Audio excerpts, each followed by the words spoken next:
7 years of loyalty shattered in a single sentence.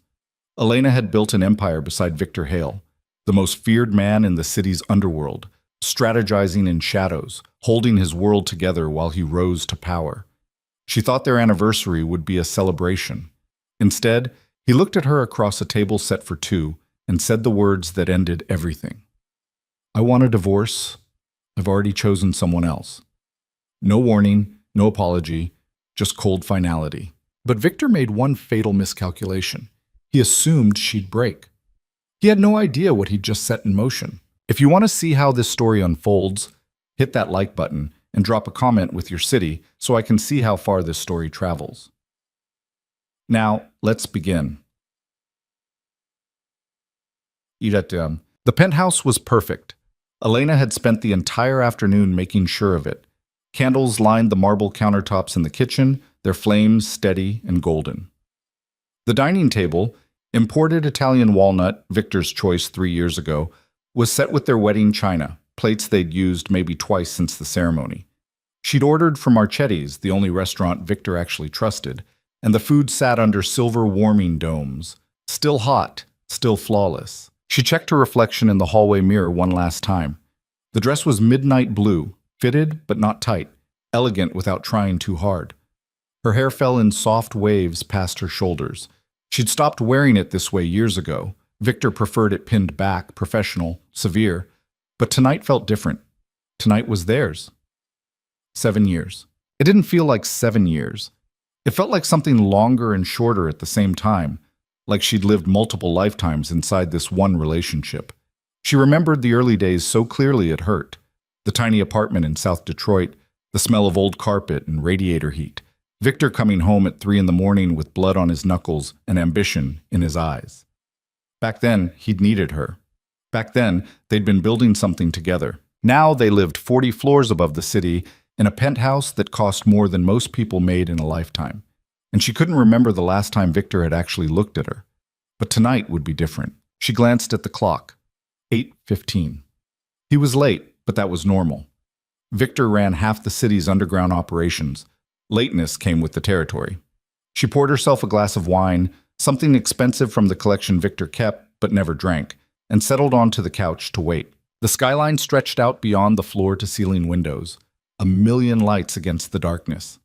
Somewhere down there, Victor was closing a deal or managing a crisis or doing whatever it was he did in those hours between work and home.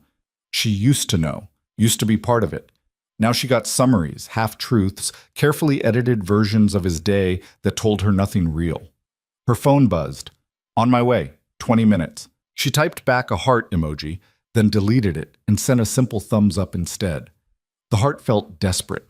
20 minutes turned into 40, but she didn't move the food or blow out the candles. When the elevator finally chimed and the private doors slid open, she stood, smoothing her dress, forcing her smile into something warm and genuine. Victor stepped into the penthouse. He looked good. He always looked good. Tailored charcoal suit, black shirt underneath, no tie. His dark hair was pushed back from his face, and even from across the room she could see the tension in his shoulders, the way he carried the weight of his empire like armor. He was 42 now, but he could pass for younger. Sharp jawline, cold gray eyes, the kind of presence that made rooms go quiet. He saw her and stopped. "Hey," she said. "Happy anniversary." Something crossed his face, surprise maybe, or guilt, but it vanished before she could name it. Right. Anniversary. She felt the first crack, small and hairline thin, right in the center of her chest. "I made dinner," she said, keeping her voice light. "Marchetti's. Your favorite." Victor walked past her toward the bar, not the table. He poured himself 2 fingers of scotch and drank half of it in one swallow. "You didn't have to do all this. I wanted to." He turned, leaning back against the bar, and finally looked at her. Really looked at her. And what she saw in his eyes wasn't love or even affection. It was assessment, clinical, distant. "Sit down, Elena." The crack widened. "Dinner's getting cold," she said.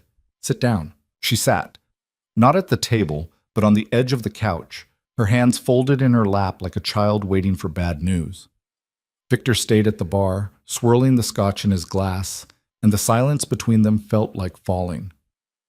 I've been thinking about us, he said finally. Okay. About where we are, where we've been. He took another drink. 7 years is a long time. It is, she said quietly. A good long time. Is it? The question landed like a slap. She looked up at him, searching for the joke, the test, anything that would make this make sense. But his expression was carved from stone. Victor, what are you saying? He set the glass down on the bar with a soft click. I want a divorce. The room didn't change, the candles kept burning, the city lights still glittered beyond the windows. But something inside Elena stopped. Her breath, her heartbeat, maybe her entire understanding of reality. What? I've thought about this for a while, Victor said, his voice calm, rational, like he was discussing a business transaction. We're not happy. Haven't been for years. You know that. She couldn't feel her hands, couldn't feel anything except the white noise rush of panic flooding her system. I don't... Victor, where is this coming from? It's coming from the truth. He picked up his glass again, studied the amber liquid. We got married young. We built something together. I'm not denying that. But people change. Situations change. So we work on it. Her voice cracked. She hated that it cracked. We figure it out. We don't just... There's someone else.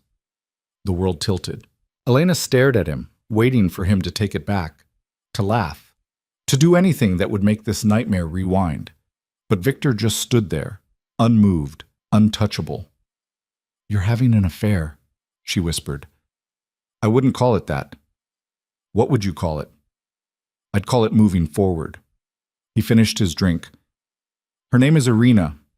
I met her 4 months ago. She's different, younger. She doesn't carry all this history. Elena's hands were shaking now. She pressed them flat against her thighs, trying to anchor herself to something solid. 4 months. Yes. And you're telling me this now, on our anniversary. The date wasn't intentional. For the first time, something almost like discomfort flickered across his face. But I'm not going to lie to you, Elena. I'm not going to pretend this is something it's not. I want out. I want to move on. And I think, if you're honest with yourself, you want that too. Don't tell me what I want. The words came out sharper than she intended, edged with something that felt like anger but burned hotter. Don't you dare stand there and tell me what I want. Victor's jaw tightened. I'm trying to do this cleanly. Cleanly? She laughed, and it sounded unhinged even to her own ears. You think there's a clean way to do this? After everything? After everything? His voice rose slightly, the first real emotion breaking through. What everything, Elena? The last 2 years where we barely speak? Where you walk around this place like a ghost? When's the last time we had an actual conversation? When's the last time we... Don't! She stood abruptly, her legs unsteady. Don't make this about me. Don't you dare make this my fault. I'm not making it anyone's fault. I'm stating facts. Facts. She walked toward him, and he actually stepped back. A small movement, barely noticeable, but she caught it. Fact. I was there when you had nothing. Fact. I helped you build everything you have. Fact. I stood beside you through wars and bloodshed and every nightmare decision you've ever made. And now that you're comfortable, now that you're powerful, you want to trade me in for someone younger? It's not like that. Then what is it like, Victor? Explain it to me. Make it make sense. He looked at her for a long moment, and something in his expression softened. Pity, maybe, or regret. You've been unhappy for years, Elena. I've seen it. You think I haven't noticed how you disappear into yourself? How you don't ask questions anymore? Don't get involved? You checked out a long time ago. Because you pushed me out. The words exploded out of her, raw and desperate. You stopped telling me things, stopped including me. I used to know everything, every plan, every risk, every move. I was your partner, and then one day I wasn't, and you never even told me why. Things got complicated. I can handle complicated. I've always handled complicated. It's different now. Victor's voice went cold again, distant. The business is bigger. The stakes are higher. I needed people around me who could operate at that level. The implication hung in the air like poison. You think I can't operate at that level? Elena said slowly. You think I'm not good enough anymore. I think you chose to step back. I think you got comfortable being the wife instead of the partner. And that's fine, Elena. I don't blame you. But don't stand here and act like I'm the villain when you made that choice yourself. She wanted to scream, wanted to throw something, break something, make him feel even a fraction of the pain currently shredding her apart. But instead, she just stood there, shaking, staring at the man she'd loved for 7 years like he was a stranger. When? She asked quietly. When what? When did you decide I wasn't enough? Victor looked away. That's not fair. Nothing about this is fair. Her voice broke. Did she ask you to leave me? Is she waiting somewhere right now for you to come back and tell her it's done? Elena, answer me. She didn't ask for anything. This is my decision. How noble. The bitterness in her voice was corrosive. Does she know what you are?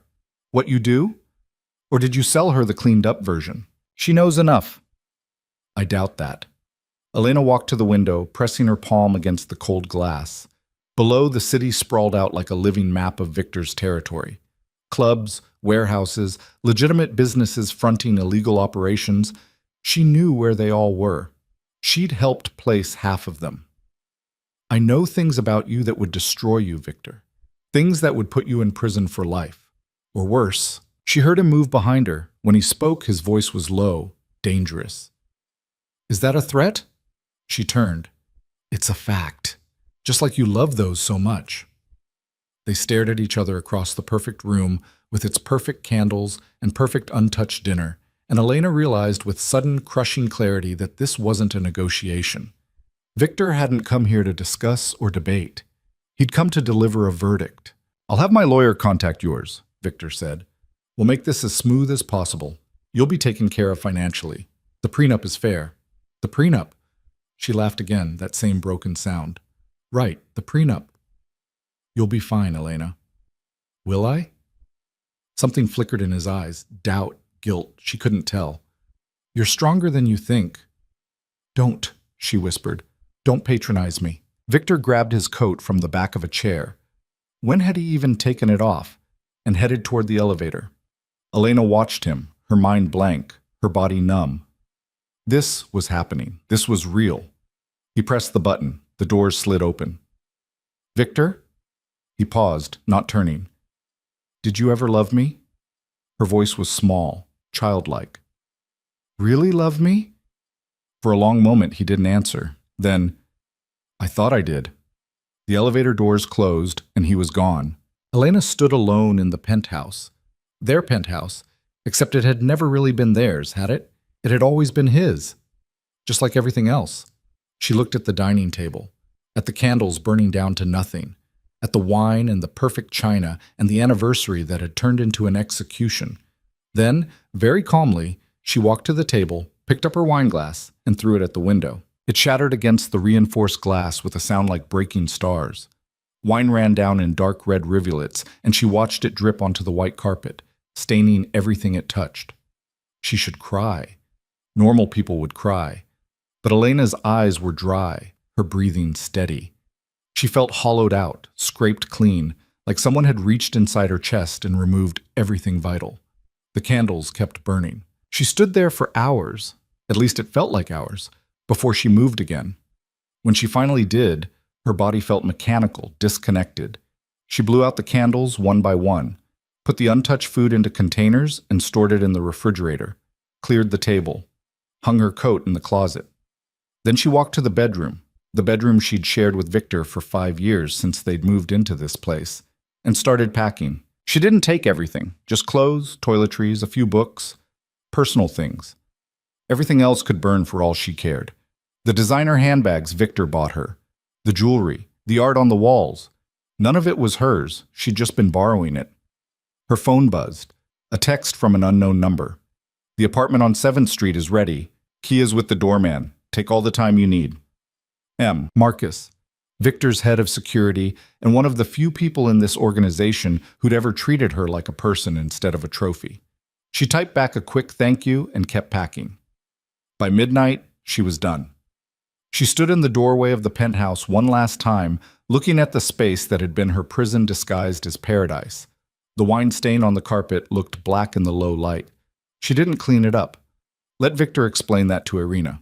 The apartment on 7th Street was small, a studio, barely furnished, the kind of place college students rented. But it was clean and quiet, and most importantly, it was hers. No Victor, no memories, no ghosts. Elena set her bags down and sat on the edge of the narrow bed. The window looked out onto a brick wall. No city views, no luxury, just reality. And then, finally, she cried. She cried for the girl who'd believed in love, for the woman who'd sacrificed everything for a man who'd never really seen her. For 7 years of loyalty rewarded with abandonment. She cried until her throat was raw and her eyes were swollen and she had nothing left inside. When she was done, she lay back on the bed and stared at the ceiling. Somewhere across the city, Victor was probably with Irina, laughing, celebrating, moving forward. And here she was, alone. Starting over at 34 with nothing except the clothes in her bag and the knowledge that she'd helped build an empire she'd never see again. She closed her eyes. Tomorrow, she told herself. Tomorrow you figure out what comes next. But tonight, she was allowed to break. The morning came too bright and too early. Elena woke to sunlight cutting through the thin curtains, her head pounding, her eyes crusted with dried tears. For a few blissful seconds, she didn't remember. Then it all came crashing back. Victor's face, his words, the casual cruelty of it all. She forced herself out of bed. The bathroom mirror was unkind. Her eyes were puffy, her skin blotchy, her hair a tangled mess. She looked like someone who'd been crying for hours. Because she had been. She showered until the water ran cold, scrubbing herself like she could wash away the memory of last night. Then she dressed in jeans and a sweater, clothes she hadn't worn in years, comfortable things Victor had always hated, and stepped out into the world. 7th Street was nothing like the neighborhood she'd left behind. No doormen, no marble lobbies, no private elevators. Just regular people living regular lives. A bodega on the corner, a laundromat, a diner with cracked vinyl booths and coffee that cost $2. She walked without direction, letting her feet carry her wherever they wanted. After 20 minutes, she found herself standing outside a small cafe she'd never noticed before. Through the window, she could see mismatched furniture, local art on the walls, a barista with pink hair and too many piercings. It looked nothing like the places Victor frequented. She went inside. The coffee was good, actually good, not just expensive. She ordered it black, found a corner table, and sat down with a book she'd grabbed from her bag without looking. It turned out to be one she'd started months ago and never finished.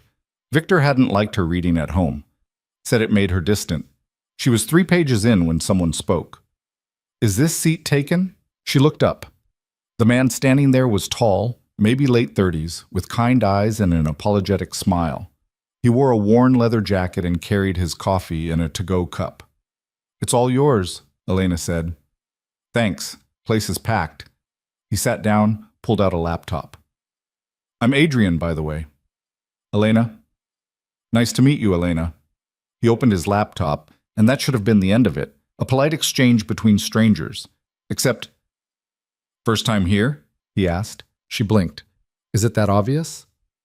"Little bit." His smile was genuine. "You have that just discovered something good look. I had the same expression when I found this place 6 months ago." "It's nice," she said carefully. "Quiet. Best coffee in the neighborhood, and they don't water down the espresso like Starbucks." He took a sip of his drink. "Sorry, I'm interrupting your reading." "No, it's..." She realized she was smiling, actually smiling. "It's fine." They talked for 30 minutes. Not about anything important, just surface things. Adrian was a freelance photographer, mostly corporate work, but sometimes weddings. He'd moved to the city 5 years ago from Portland. He liked old movies and hated jogging, but did it anyway because his doctor said he should. He didn't ask what she did. Didn't ask about her life, but didn't look at her like she was a puzzle to solve or a possession to acquire. He just talked to her like she was a person. When his phone buzzed and he had to leave for a shoot, he stood, grabbed his coffee, and paused. "Hey, I'm here most mornings around this time," he said. "If you want a coffee, buddy." Elena felt something shift in her chest. Not the breaking from last night, but something else. Something small and tentative and alive. "Maybe I'll see you around," she said. "Hope so." He left, and she watched him go, then looked down at her book. She hadn't read a single word since he sat down.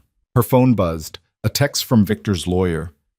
We should schedule a meeting to discuss terms. Are you available this week? She stared at the message for a long time. Then she turned her phone face down on the table and went back to her book. For the first time in 7 years, the world didn't revolve around Victor Hale, and it felt like breathing. The meeting with Victor's lawyer happened 3 days later in a glass tower downtown that smelled like expensive cologne and quiet threats.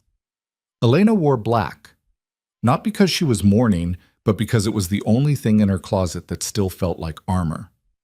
The lawyer's name was Richard Moss, a man in his 50s with silver hair and a smile that never reached his eyes. He sat across from her at a mahogany conference table, a stack of documents between them thick enough to stop a bullet. Mrs. Hale, he said, sliding the first set of papers toward her. Let's make this simple. Elena didn't touch them. Where's Victor? Mr. Hale felt it would be more productive if we handled the preliminary discussions directly. How convenient. Moss's smile tightened. The prenuptial agreement is very clear. You're entitled to a lump sum payment of $2 million, plus the contents of your joint savings account, which currently holds approximately $300,000. The penthouse remains Mr. Hale's property, as do all business assets and holdings. $2 million. It sounded like a fortune. It was nothing compared to what Victor was worth, what they'd built together. And what about the businesses I helped establish? Elena asked quietly. Which businesses would those be? The shipping company, the real estate holdings in the warehouse district, all registered under Mr. Hale's name or corporate entities he controls. Moss opened a folder, scanned a page. According to our records, you held no official position in any of these ventures. Because Victor wanted it that way. For protection, he said. So I couldn't be implicated. Then you understand why you have no legal claim to them. She understood perfectly. She'd been erased. 7 years of strategy, of late nights planning territorial expansions and managing crises, of being the voice of reason when Victor's temper threatened to burn everything down. None of it existed on paper. She'd been a ghost helping to build an empire, and now that the empire was solid, the ghost could be dismissed. The offer is generous, Moss continued. Mr. Hale wants to be fair. Fair, Elena repeated. The word tasted like acid. You have 48 hours to review the terms with your own counsel. After that, we'd like to proceed quickly. Mr. Hale is eager to finalize things. I'm sure he is. She stood. Tell Victor I'll have my answer soon. Mrs. Hale. It's Miss Volkov now. Her maiden name felt strange in her mouth after 7 years. I'm taking it back. She left the building and walked 12 blocks before she realized she had nowhere to go. The apartment on 7th Street was fine for sleeping, but it didn't feel like hers yet. Nothing felt like hers. She was suspended between 2 lives, the old one dead, the new one not yet born. Her phone rang. Marcus. You okay? He asked without preamble. Define okay. The meeting went that well, huh? She found a bench near a fountain and sat down heavily. $2 million, Marcus. That's what 7 years is worth. Could be worse. Could be better. She watched pigeons fight over a discarded sandwich. Did you know about Irina? Silence on the other end. Then, I had suspicions. How long? Elena? How long, Marcus? He sighed. 4 months. Maybe 5. I wasn't sure at first. Victor's always been careful about keeping his personal life separate. But yeah, I knew something was happening. She should feel betrayed, should be angry that Marcus hadn't warned her, but she was too tired for anger. What's she like? Does it matter? Humor me. Another pause. She's 26. Works at one of the clubs Victor owns. Bartender, I think. Pretty in that obvious way. Laughs at everything he says. His voice went flat. She doesn't know what he is. Not really. Thinks he's just a successful businessman with an edge. So he's selling her a fantasy. Looks like it. Elena closed her eyes. I was 27 when we met. I thought I knew what I was getting into. You did know. That's the difference. Is it? They were both quiet for a moment. Then Marcus said, Listen, I shouldn't be calling you. Victor made it clear. Employees keep their distance during the divorce. But if you need anything, you call me. I don't care what he says. Why are you being nice to me? Because you were always decent. Because you helped me when my sister got sick and needed money for treatment. Because Victor's making a mistake and someone should tell him, but it won't be me because I like my kneecaps intact. He cleared his throat. Also because you deserve better than this. Thanks, Marcus. Take care of yourself, Elena. She hung up and sat there until the sun started to set, watching the city move around her, people with jobs and families and normal problems. She envied them so much it physically hurt. When she finally stood to leave, she realized she was only a few blocks from the cafe, the one where she'd met Adrian. She checked her watch, 6:30. He'd said mornings, not evenings. He wouldn't be there. But she went anyway. The cafe was different at night. Dimmer lighting, jazz playing softly through speakers, a completely different crowd. Students typing furiously on laptops, a couple sharing a dessert, an old man reading a newspaper like the internet didn't exist. She ordered a tea this time and found a seat by the window. She wasn't sure what she was doing here. Hiding, maybe. Or hoping for something she couldn't name. Elena? She looked up. Adrian stood there in the same leather jacket, holding a camera bag. Adrian, hi. Didn't expect to see you here this late. He gestured to the empty chair. Mind if I... Please? He sat down, setting his camera bag carefully on the floor.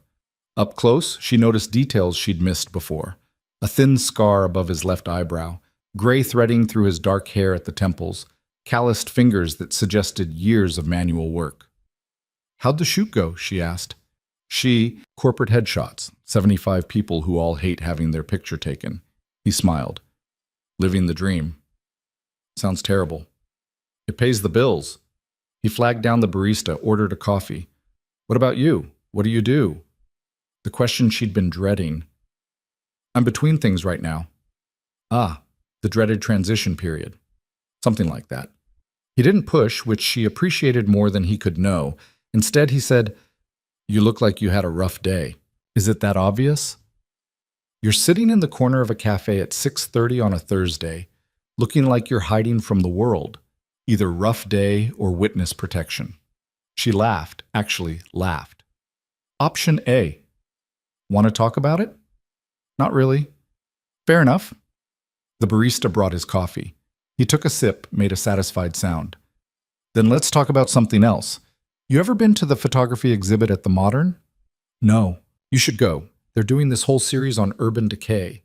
Abandoned buildings, empty lots, the parts of the city people pretend don't exist. It's beautiful in this awful way. That sounds depressing. It is. But it's also honest. He pulled out his phone, showed her a photo he'd taken. An old warehouse with broken windows, weeds growing through cracked concrete, and somehow the light hitting it made it look almost sacred. Sometimes the broken things are the most interesting. Elena stared at the image. Can I ask you something? Sure. Why are you being nice to me? You don't know me. Adrian looked genuinely confused by the question. Do I need a reason? You seem like you could use a friendly face. I have a friendly face. Simple math. People don't usually work that way. Maybe you've been around the wrong people. He said it lightly, but something in his tone suggested he knew more than he was saying. They talked for 2 hours, about photography and books and the best terrible movies they'd ever seen, about travel, places they'd been, places they wanted to go, about nothing important and everything important at the same time. Adrian told her about growing up in a small town in Oregon, about his parents who still didn't understand why he'd chosen art over law school, about a failed engagement 5 years ago that had brought him to this city in the first place. What happened? Elena asked. With the engagement, we wanted different things.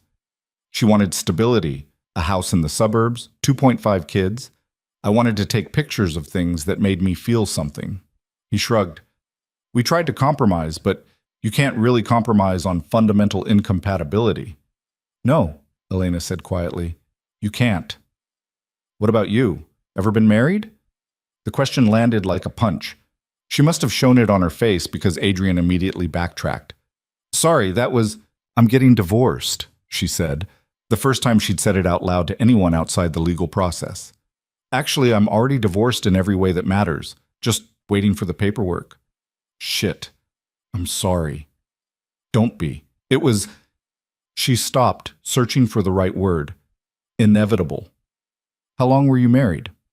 7 years. Adrian winced. That's a long time. Yesi ASEAN Sata. She traced the rim of her teacup with one finger. The worst part isn't that it ended. It's that I saw it coming and did nothing. I watched us fall apart in slow motion and convinced myself it was fine. It was normal. Every marriage goes through rough patches. I made excuses for years. That's not your fault, isn't it? I chose to ignore it. I chose to stay small and quiet and convenient. Or maybe you chose to fight for something you believed in, and the other person gave up first. Adrian's voice was gentle, but firm. There's a difference between staying and surrendering. Sounds like you were still fighting. Elena felt something crack open in her chest, not breaking, but opening, like a door she'd kept locked for years finally giving way. I don't know who I am without him. Isn't that pathetic? I'm 34 years old and I have no idea who Elena Volkov is supposed to be. Then you get to figure it out. That's not pathetic. That's an opportunity. You make it sound easy. It's not. It's going to be hard as hell, but hard doesn't mean impossible. He checked his watch, grimaced. I have an early shoot tomorrow. I should get going. They stood. Elena felt an unexpected pang of disappointment that the evening was ending.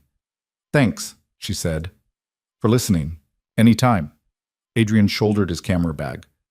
I meant what I said before. I'm here most mornings if you want company. No pressure, but the offer stands. I might take you up on that. I hope you do. He left and Elena sat back down, finishing her tea even though it had gone cold. Through the window, she could see Adrian walking down the street, hands in his pockets, just another person moving through the city. When was the last time someone had listened to her like that? Really listened, not just waiting for their turn to talk or checking their phone or thinking about the next crisis that needed managing? She couldn't remember, maybe never. Her phone buzzed, a text from an unknown number. Victor wants an answer by Monday. The offer is time-sensitive. She deleted it without responding. That night, back in the small apartment, Elena couldn't sleep. She lay in bed staring at the ceiling, her mind replaying the last 7 years on loop. Not the big moments, the wedding, the moves, the anniversaries, but the small ones, the erosion, the 1,000 tiny compromises that had worn her down to nothing. She remembered the first time Victor told her to stop coming to meetings. It's too dangerous, he'd said. I need you safe. She'd believed him because she'd wanted to, because it was easier than acknowledging that he was pushing her out. She remembered the dinners where he'd talked business with his associates and introduced her as my wife but never asked her opinion. The vacations he'd canceled at the last minute. The nights he'd come home smelling like perfume that wasn't hers, and she'd said nothing because confronting it meant admitting what was happening. She remembered becoming invisible. The memories hurt, but underneath the hurt was something else. Anger. Clean, sharp, clarifying anger. Not at Victor, though there was plenty of that, but at herself. For accepting it. For shrinking. For believing that love meant erasing yourself to make room for someone else. She got out of bed, turned on the lights, and found a notebook in one of her bags. Something she'd bought months ago and never used. She opened it to the first page and started writing. Not a list, not a plan. Just thoughts. Memories. Everything she'd buried for years. She wrote about the girl who'd met Victor at 27, full of fire and conviction, who'd believed they were partners building something meaningful. She wrote about the woman who'd woken up at 34 and realized she'd been playing a supporting role in someone else's story. She wrote about all the versions of herself she'd abandoned along the way. And she wrote about what she wanted now. Not revenge, not Victor back, but something harder and more important, herself. When she finally stopped, her hand was cramping and the sun was starting to rise. She looked at what she'd written, pages and pages of ugly, honest truth, and felt lighter than she had in years. She showered, dressed, and left the apartment just as the city was waking up. The cafe was quiet when she arrived. Just a handful of early risers and one familiar face in a leather jacket. Adrian looked up from his laptop and smiled. You came. I did. She ordered a coffee and sat down across from him. Is your offer for a coffee buddy still open? Absolutely.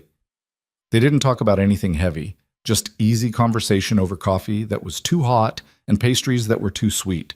But sitting there across from Adrian, Elena felt something she hadn't felt in years. She felt like a person. Not Victor's wife, not the silent partner, not the woman behind the man, just Elena. And maybe that was enough to start with. The days started to develop a rhythm. Mornings at the cafe with Adrian, afternoons walking the city or reading in parks, evenings alone in the apartment working through the wreckage of her marriage on paper. Elena met with her own lawyer, a sharp woman named Patricia Chen, who took one look at Victor's offer and called it insulting. You were with him from the beginning, Patricia said, spreading documents across her desk. You helped build this empire even if your name isn't on the paperwork. We can fight for more. How much more? Depends on what you can prove. Did you contribute financially, strategically? Elena thought about all the late nights, the crisis management, the times she'd talked Victor down from decisions that would have gotten him killed. Strategically, yes, but I can't prove it. Everything was verbal. He made sure of that. Then we work with what we have. The prenup is valid, but there's room to negotiate, especially if we can demonstrate that your contributions went beyond the typical scope of a spouse. How? Patricia smiled. It wasn't warm. We make him uncomfortable. We ask questions about business dealings he doesn't want examined in court. We hint at testimony that could expose things he'd rather keep buried. We leverage the fact that a public divorce trial would be very, very bad for his reputation and his operations. You want me to threaten him? I want you to negotiate from a position of strength. There's a difference. Elena considered it. Part of her wanted to burn Victor's world down just to watch it collapse. But a larger part, the part that was tired of living in his shadow, just wanted out. Clean, final, done. How much do you think we can get? 5 million? Maybe more if he's worried enough. It was more than the original offer, still less than she deserved. But maybe Patricia was right. Maybe deserving and getting were two different things. Do it, Elena said. That Friday she went to the photography exhibit Adrian had mentioned. The Modern was hosting it in their basement gallery, 3 rooms of black and white images showing the city's forgotten spaces. Abandoned factories, empty subway stations, buildings scheduled for demolition. She stood in front of one photo for a long time. An old apartment building, half demolished, with furniture still visible through the broken walls. Someone's life exposed to the sky.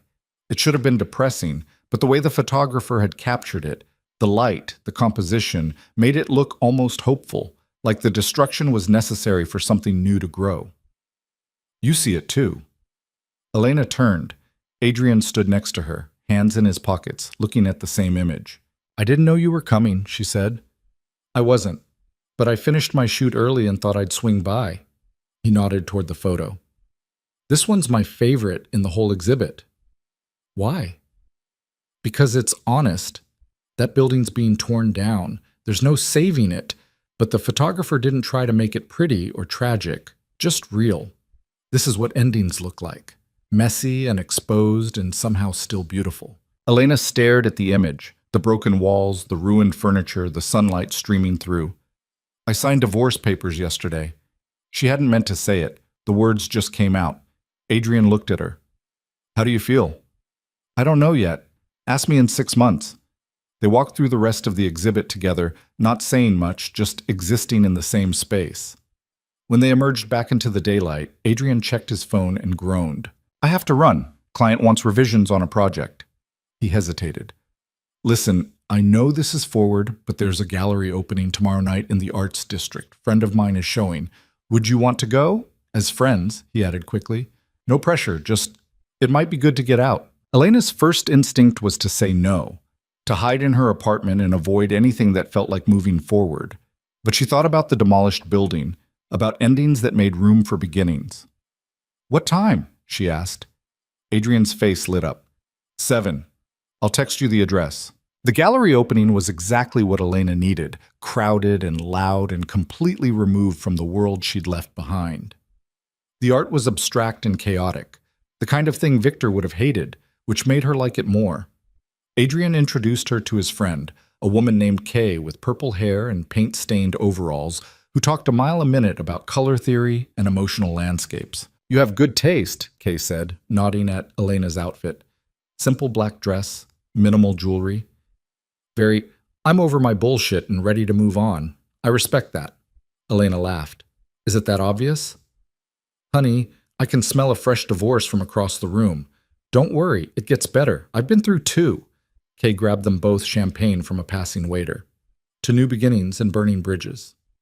They drank. The champagne was terrible and wonderful at the same time. Elena moved through the gallery, half listening to conversations, letting the noise wash over her.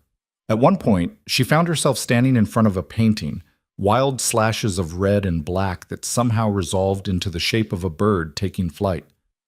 "What do you think?" Adrian asked, appearing beside her. "I think it's angry," Elena said, "and free. Both at the same time. That's the hard part. You can't have the freedom without the anger. They're connected." She looked at him. "Is that from experience?" "My engagement. When it ended, I was furious. At her, at myself, at the universe for letting me waste 5 years. But that anger is also what made me leave Portland, start over here, actually pursue photography instead of treating it like a hobby." He shrugged. "So yeah, angry and free. Can't have one without the other." Elena thought about Victor, about Irina, about 7 years of her life that would never come back. The anger was there, had been there for days, simmering under everything else. But she'd been trying to bury it, to be mature and reasonable and above it all. Maybe she needed to let herself be angry. They left the gallery around 10 and walked through the arts district, which was alive with people spilling out of bars and restaurants. Adrian knew the neighborhood well, pointing out his favorite spots. A bookstore that stayed open until midnight, a taco truck that made the best al pastor in the city, a rooftop bar where you could see the whole skyline. "How long have you lived here?" Elena asked. 5 years. Long enough to feel like home. He glanced at her. "What about you? Are you from here originally?" "No, I moved here for—" She caught herself. "For someone else. Followed them here and just stayed. And now? Now I'm figuring out if I want to stay for myself." They ended up at the rooftop bar Adrian had mentioned. It was crowded, but they found a corner spot with a view of the city spreading out in all directions. Elena stood at the railing, looking at the lights, and felt something strange. She felt small in a good way. Not diminished, but part of something larger. The city didn't care about her divorce or her anger or her confusion. It just kept moving. "Can I ask you something?" Adrian said. "Sure." "Earlier at the exhibit, you said you signed divorce papers. But you didn't sound sad. You sounded, I don't know, relieved?" Elena considered lying, making it sound mutual or amicable, or any of the polite fictions people tell about failed marriages. But Adrian had been honest with her. She could return the favor. "He left me for someone younger," she said, "on our anniversary. He told me he'd already made his choice and basically handed me a check to go away quietly. So yeah, I'm relieved. Relieved I don't have to pretend anymore." "Jesus, I'm sorry." "Don't be. I'm not." She surprised herself by meaning it. It hurt like hell at first. Still hurts, but staying would have hurt worse. Adrian was quiet for a moment. Then, "My ex told me I wasn't ambitious enough, that I'd rather take pictures of garbage than make real money. She wasn't wrong, exactly. I do take pictures of garbage sometimes." He smiled slightly. But the way she said it, like my choices were a personal insult to her, like I was supposed to be someone else to make her happy. That's what broke us. Not the disagreement, the contempt. "Did you feel relieved when it ended?" "Eventually. First I felt like a failure, like I'd wasted her time and mine. But then I moved here and started actually living the life I wanted instead of the one I thought I was supposed to want. And yeah, relief doesn't even cover it." They stood there at the railing, shoulders almost touching, and Elena felt something shift. Not attraction, or not just attraction. Connection, the kind that comes from recognizing yourself in someone else's story. "Thank you," she said. "For what?" "For treating me like a person. Not a project or a problem or someone who needs fixing. Just a person." Adrian smiled. "That's a pretty low bar." "You'd be surprised." They stayed until the bar closed, talking about everything and nothing, and when Adrian offered to walk her home, Elena said yes. They walked slowly through the quiet streets, their conversation easy and comfortable, and when they reached her building on 7th Street, she didn't want the night to end. "This is me," she said. "Studio apartment building. Very bohemian. Very broke," she smiled. "But it's mine. That counts for something." Adrian hesitated. I had a good time tonight. We should do it again if you want. I'd like that. Yeah? Yeah. He smiled, that same genuine smile she'd noticed the first day in the cafe, and for a moment she thought he might kiss her, but he just squeezed her hand briefly and stepped back. See you Monday? He asked. Coffee? See you Monday. She watched him walk away, then climbed the 3 flights to her apartment. Inside, she locked the door and leaned against it, her heart beating faster than the stairs justified. For the first time in 7 years, she felt like herself. Not Victor's wife, not the woman she thought she was supposed to be. Just Elena. Messy and angry and free, and exactly where she needed to be. Her phone buzzed. A text from Patricia Chen. Victor's lawyer called. They're willing to negotiate, pushing for $5 million plus the savings account. I think we can get it. Your move. Elena stared at the message for a long time. $5 million. Enough to start over, enough to disappear completely from Victor's world. She typed back, take the deal. I want this finished. The response came immediately. You sure? We could push for more, I'm sure. End it. She set the phone down and looked around the small apartment, at the second-hand furniture and bare walls and life that was completely, utterly hers. $5 million wasn't what she deserved, but it was enough, and maybe enough was all she needed to start over. The settlement went through faster than Elena expected. 2 weeks after she'd told Patricia to take the deal, she was sitting in another glass conference room signing papers that officially ended her marriage. Victor wasn't there. Of course he wasn't.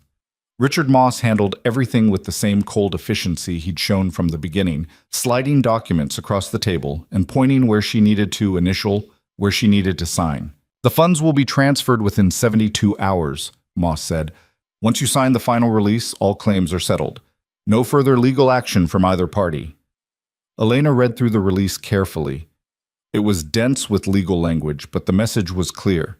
She was giving up any right to Victor's empire in exchange for the settlement. Everything she'd helped build, every strategy she'd contributed, every crisis she'd managed, gone, erased, like she'd never existed. She signed it anyway. Patricia walked her out of the building afterward.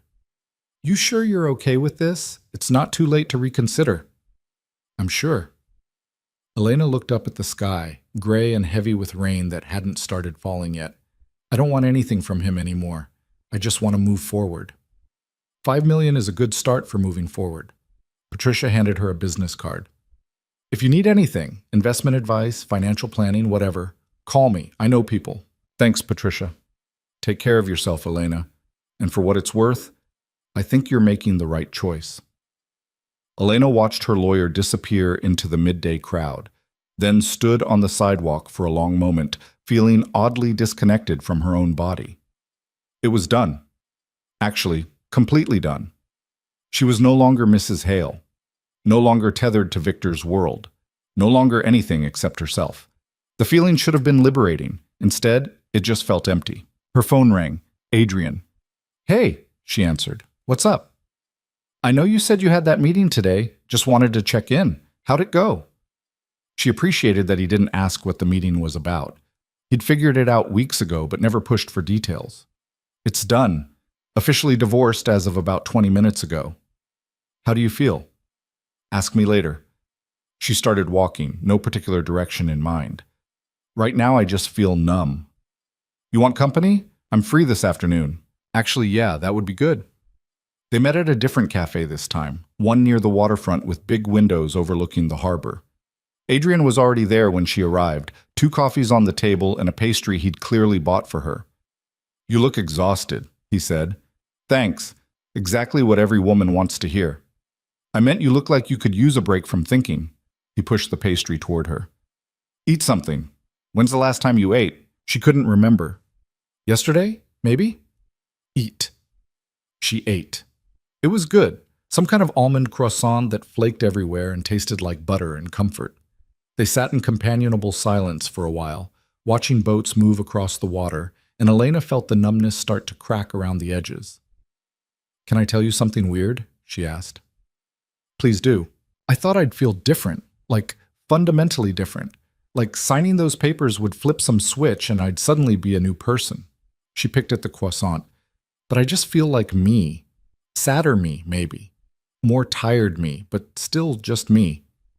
That's not weird, that's normal. Is it? Yeah, endings don't transform you. They just give you space to figure out who you already are. Adrian took a sip of his coffee.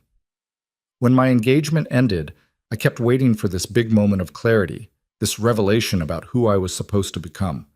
Never came. I just woke up one day and realized I was already becoming it, slowly, without noticing. Elena looked at him, really looked at him.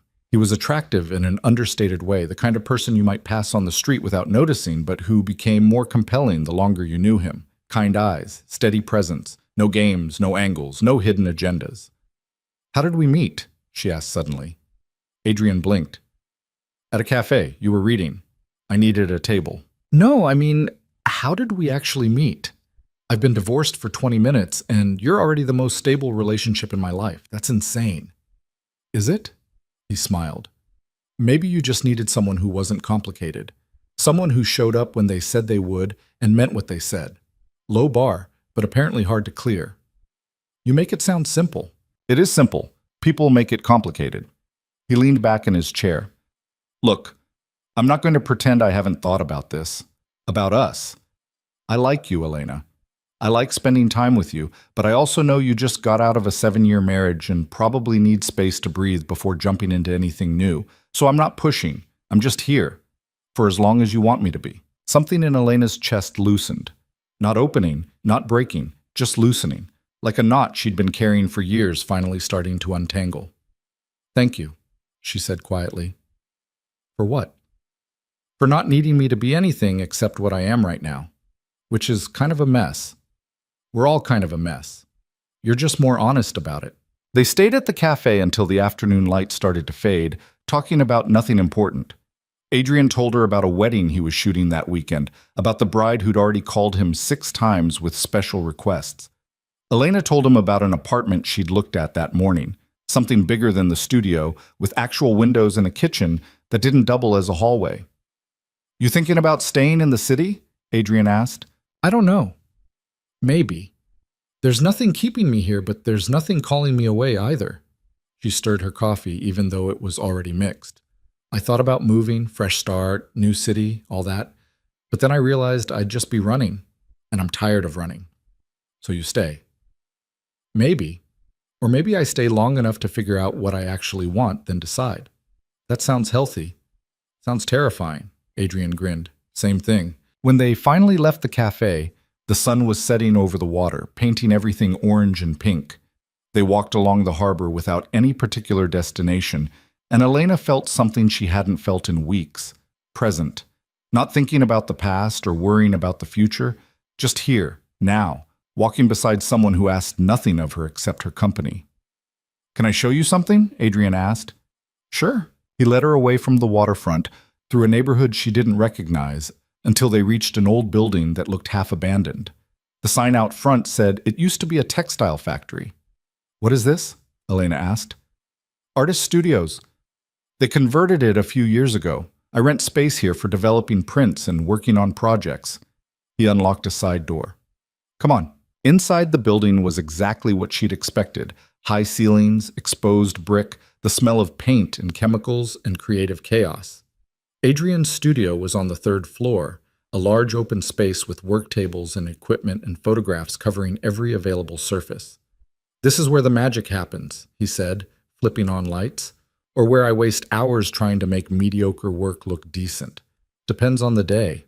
Elena walked through the space, looking at the prints hanging to dry, the contact sheets scattered across tables, the half-finished projects pinned to boards. Most of it was the kind of work she'd seen at the exhibit. Urban decay, forgotten spaces, the hidden corners of the city. But there was other stuff too. Portraits of people caught in unguarded moments. Street scenes full of life and movement. A series of close-ups so intimate they felt like secrets. These are beautiful, she said. They're fine. I'm working on it.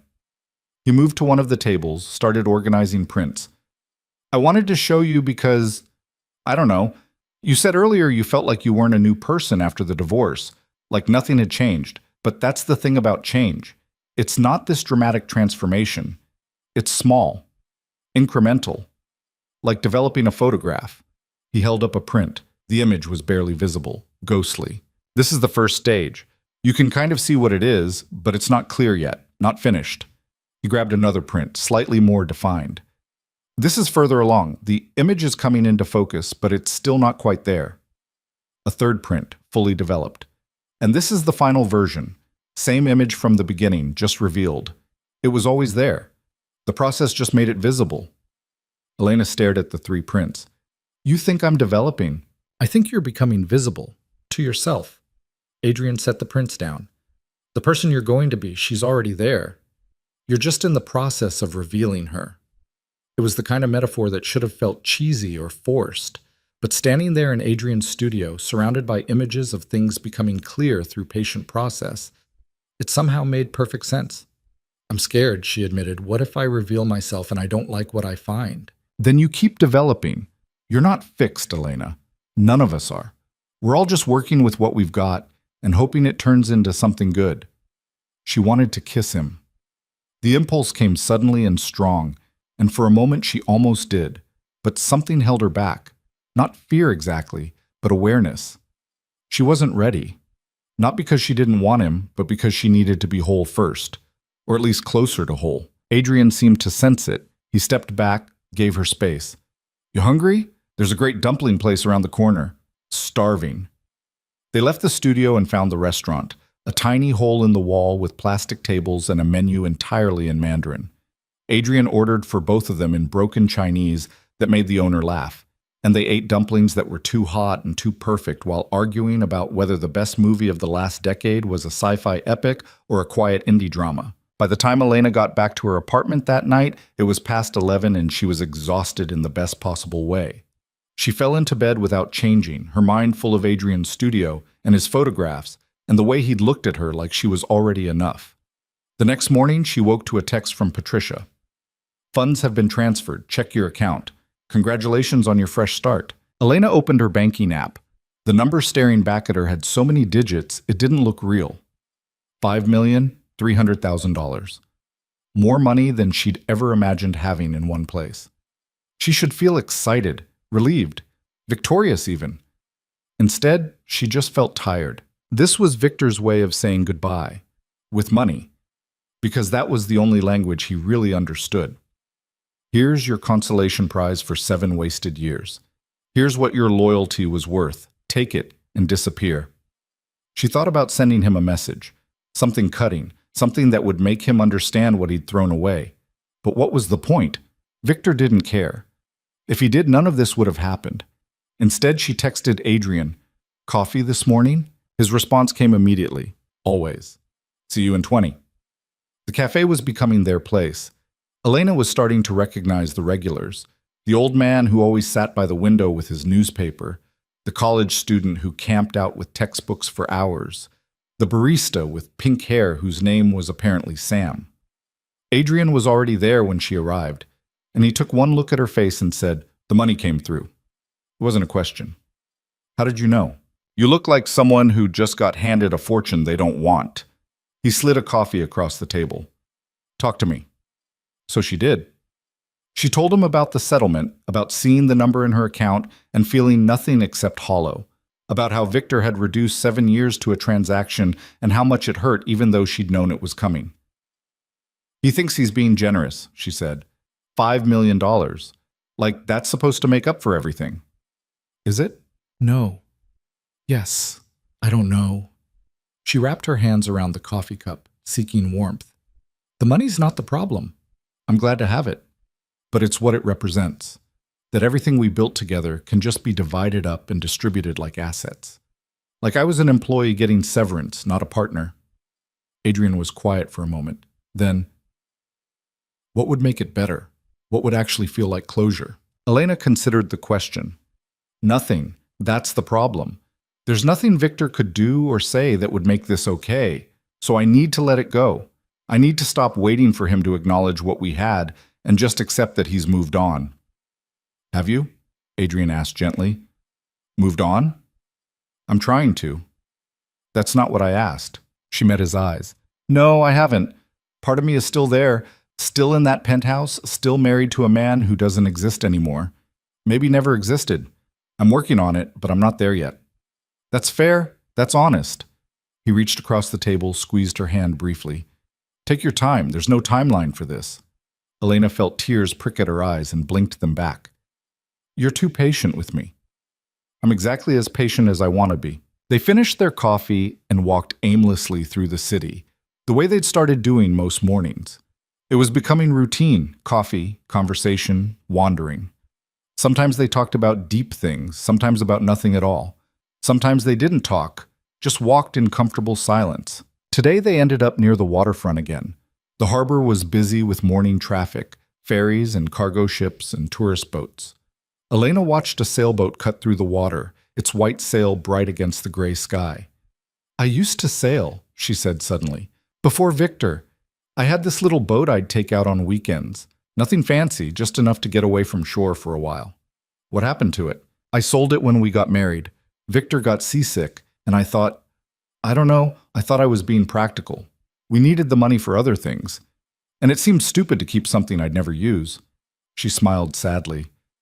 I miss it sometimes. The quiet. The way everything on land seemed small and manageable when you were out on the water. You could get another boat. With what? $5 million? She laughed. That seems ridiculous. Why? You have the money. You love sailing. Why is that ridiculous? Because I don't know if I even remember how. It's been 7 years. So you learn again. Take lessons. Start small. Adrian looked at her. Or you could just buy a boat and figure it out as you go. What's the worst that could happen? I could drown. You could also remember something you loved and get it back. Elena thought about it. Actually thought about it. About buying a boat, learning to sail again, spending weekends on the water like she used to. It seemed impossible and perfect at the same time. Maybe, she said. That's a start. They were walking past a coffee cart when Elena saw him, Victor, just across the street, coming out of a restaurant with a woman on his arm. Young, blonde, laughing at something he'd said. Irina. Elena stopped so abruptly that Adrian almost walked into her. What's wrong? He asked. She couldn't speak, couldn't move. Just stood there staring at the man who'd been her entire world for 7 years, watching him live his new life like their marriage had never happened. Victor looked happy, relaxed, the kind of happy she hadn't seen in years, maybe ever. His hand rested on Irina's lower back, possessive and comfortable. She leaned into him, saying something that made him smile, really smile, not the cold expression Elena had become used to. Elena? Adrian's voice seemed to come from very far away. Who is that? My ex-husband. She watched Victor hail a cab, watched him open the door for Irina, the way he used to do for Elena in the beginning, watched them drive away, probably back to the penthouse, back to the life that used to be hers. You okay? Adrian asked. I don't know. Her voice sounded strange. I thought I would be. I thought seeing him wouldn't matter anymore. Does it? Yeah, it does. She finally tore her eyes away from the spot where Victor's cab had disappeared. Not because I want him back, but because he looks happy. And it's not fair that he gets to be happy when he destroyed everything. Adrian didn't try to convince her otherwise. Didn't tell her Victor probably wasn't as happy as he looked, or that karma would catch up with him eventually. He just stood beside her, solid and present. Let's get out of here, he said finally. Where? Anywhere that's not here. They ended up at the Modern, the same museum where they'd looked at photographs of broken buildings. Elena sat on a bench in front of a painting, abstract chaos that somehow resolved into something beautiful when you stepped back far enough and tried to breathe through the anger and hurt churning in her chest. Talk to me, Adrian said. I don't know what to say. I'm so angry at him for moving on so easily, at myself for caring, at the universe for letting him be happy when I'm still trying to remember how to be a person. She pressed her palms against her eyes. I know I'm supposed to be bigger than this, more mature, but I want him to hurt the way I hurt. I want him to realize what he lost. And I hate that I want that. That doesn't make you immature. It makes you human. It makes me pathetic. No. Adrian's voice was firm. It makes you someone who loved deeply and got hurt. You're allowed to be angry. You're allowed to want him to understand what he threw away. Those are normal feelings, Elena. Don't beat yourself up for having them. She lowered her hands. When does it stop? When do I stop caring? I don't know, but you will. One day you'll see him and feel nothing, or you'll feel pity, or you'll just feel grateful it ended. He paused. You're not there yet, and that's okay. You don't have to be. They sat in silence for a while. Then Elena said, she looked happy too. Irina, like she has no idea what she's gotten into. Maybe she doesn't. Should I warn her? Would you listen if someone warned you 7 years ago? Elena thought about the girl she'd been at 27, confident, in love, certain she could handle anything Victor's world threw at her. No, I wouldn't. Then save your energy. She'll figure it out or she won't. Either way, it's not your problem anymore. He was right. Intellectually, Elena knew he was right. But emotionally, she was still standing on that street corner, watching Victor walk away with someone new, feeling like she'd been erased from his life so completely it was like she'd never existed at all. I should be over this by now, she said quietly. It's been weeks. I signed the papers. I took the money. I should be done. Healing isn't linear. Some days you'll feel fine. Some days you'll feel like this. That's how it works. Adrian stood, offered her his hand. Come on. I want to show you something. She let him pull her to her feet and followed him through the museum to a different gallery. This one was full of sculptures, abstract forms in marble and bronze and steel. Look at this one, Adrian said, stopping in front of a massive piece that looked like twisted metal. You see chaos, right? Just metal bent into random shapes. Yeah. Now walk around it. She circled the sculpture slowly. From different angles, the chaos started to resolve into patterns, intentional curves, deliberate balance. What had looked random from the front was actually carefully constructed from every other angle. It's all about perspective, Adrian said. Where you're standing determines what you see. Right now, you're standing in the worst possible spot, right in the middle of the pain, looking at Victor being happy while you're struggling. But that's not the whole picture. That's just the angle you're seeing from right now. So what's the better angle? There isn't one better angle. There's just different angles. And eventually, if you keep moving, you'll find a spot where this all makes sense, where you can see the whole shape of your life and understand why this had to happen. He looked at her. But you have to keep moving. You can't stay stuck in this one position. Elena stared at the sculpture, walking around it again, watching it change with every step. You should have been a therapist. Nah. I just take pictures of broken things and pretend that makes me wise. He smiled. Come on. Let's go do something that has nothing to do with your ex. Like what? I don't know. Something fun. When's the last time you did something just because it sounded fun? She couldn't remember. They ended up at a batting cage in an entertainment complex across town. Elena hadn't held a baseball bat since high school, and her first few swings missed completely. But Adrian was patient, adjusting her stance, showing her how to watch the ball, and eventually she started making contact. The solid thunk of bat meeting ball was satisfying in a way she hadn't expected. You're getting it, Adrian called from the next cage over. I'm getting something. She swung and connected solidly, sending the ball flying back into the netting. This is actually kind of great. Told you. They stayed until her arms were sore, and she was laughing too hard to swing properly. Walking back to the car, Elena felt lighter than she had in weeks. Not healed, she wasn't naive enough to think an afternoon at the batting cages had fixed anything. But lighter. Like maybe Adrian was right about perspective. Thank you, she said as they drove back through the city. For what? For today. For not letting me spiral. For, I don't know. For being you. Adrian glanced at her, smiled. You're welcome, but you did the work. I just showed up. When he dropped her at her apartment, Elena lingered in the car for a moment. Can I ask you something? Always. Why are you doing this? Being my friend, putting up with my mess, spending your free time making sure I don't fall apart. What do you get out of it? Adrian turned to face her fully. Honestly, I like you. I like who you are when you're not trying to be someone else. I like that you're real and messy and not afraid to admit you're struggling. And maybe, he paused, maybe I see something in you that you don't see in yourself yet. And I want to be around when you finally see it too. Elena's breath caught. That's too much? I know. I have a habit of saying exactly what I'm thinking. He grimaced. Katie used to hate that about me. Said I was too intense. Your ex? Yeah, Katie, the one who thought I wasn't ambitious enough. She was wrong. Elena said it with absolute certainty. About the ambition thing, you're plenty ambitious. You're just ambitious about different things. Thanks. His smile was soft. Get some rest, Elena. I'll see you Monday? Monday. She climbed out of the car and watched him drive away, then stood on the sidewalk for a long time, her heart doing complicated things in her chest. Inside the apartment, she made tea and sat by the window, watching the city move below. Her phone buzzed, a text from Marcus. Saw Victor today with the new girl. Thought you should know he asked about you. Elena stared at the message. Then she typed back, What did he say? Asked if I'd heard from you, if you were doing okay. And what did you tell him? That you're better than okay, that you're doing great. Elena smiled. Thanks, Marcus. Anytime. You really are doing better, right? She thought about it.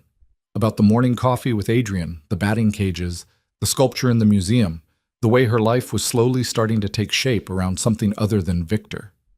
Yeah, she typed. I really am. She set the phone down and looked out at the city, at the lights coming on as darkness fell, at the life happening everywhere around her. Victor was out there somewhere, living his new life with Irina. And she was here, living hers with Adrian and possibility and $5 million she didn't know what to do with yet. It wasn't perfect. It wasn't even good most days. But it was hers. And maybe that was enough. 3 weeks passed before Elena saw Victor again. 3 weeks of morning coffee with Adrian, of slowly transforming the studio apartment into something that felt like home, of learning to exist in a world that didn't revolve around Victor Hale's empire. She'd started looking at sailboats online, not seriously, just browsing, remembering what it felt like to want something for herself. She was at the grocery store when it happened. A mundane Tuesday afternoon trying to decide between 2 types of pasta sauce, when she heard his voice behind her. Elena. She turned. Victor stood 3 feet away, alone, wearing jeans and a plain black sweater. Casual clothes she'd almost forgotten he owned. He looked different than he had outside the restaurant with Irina, tired, uncertain. Victor. Her voice came out steadier than she felt. Hi. I didn't expect to see you here. I live in the neighborhood now. She gestured vaguely. Small world. An awkward silence stretched between them. The fluorescent lights buzzed overhead. Somewhere in the distance, a child was crying about cereal. You look good, Victor said finally. Thanks. Different. I don't know, lighter, maybe. Elena didn't know what to say to that, so she said nothing. Just stood there holding a jar of marinara sauce like it was a shield. Can we talk? Victor asked. Just for a few minutes. There's a coffee shop across the street. Every instinct told her to say no. To walk away, finish her shopping, go back to the life she was building without him. But there was something in his expression, something almost vulnerable, that made her pause. Fine, 10 minutes. The coffee shop was generic and crowded. They found a corner table, ordered drinks neither of them wanted, and sat across from each other like strangers. How have you been? Victor asked. Adjusting. You? Good. Busy. He stirred his coffee absently. I heard you took the settlement. I did. That's good. I'm glad you... I wanted to make sure you were taken care of. Elena almost laughed. Taken care of. That's one way to put it. Elena? What do you want, Victor? You said you wanted to talk, so talk. He looked at her for a long moment. I've been thinking about us. About how things ended. You mean how you ended things?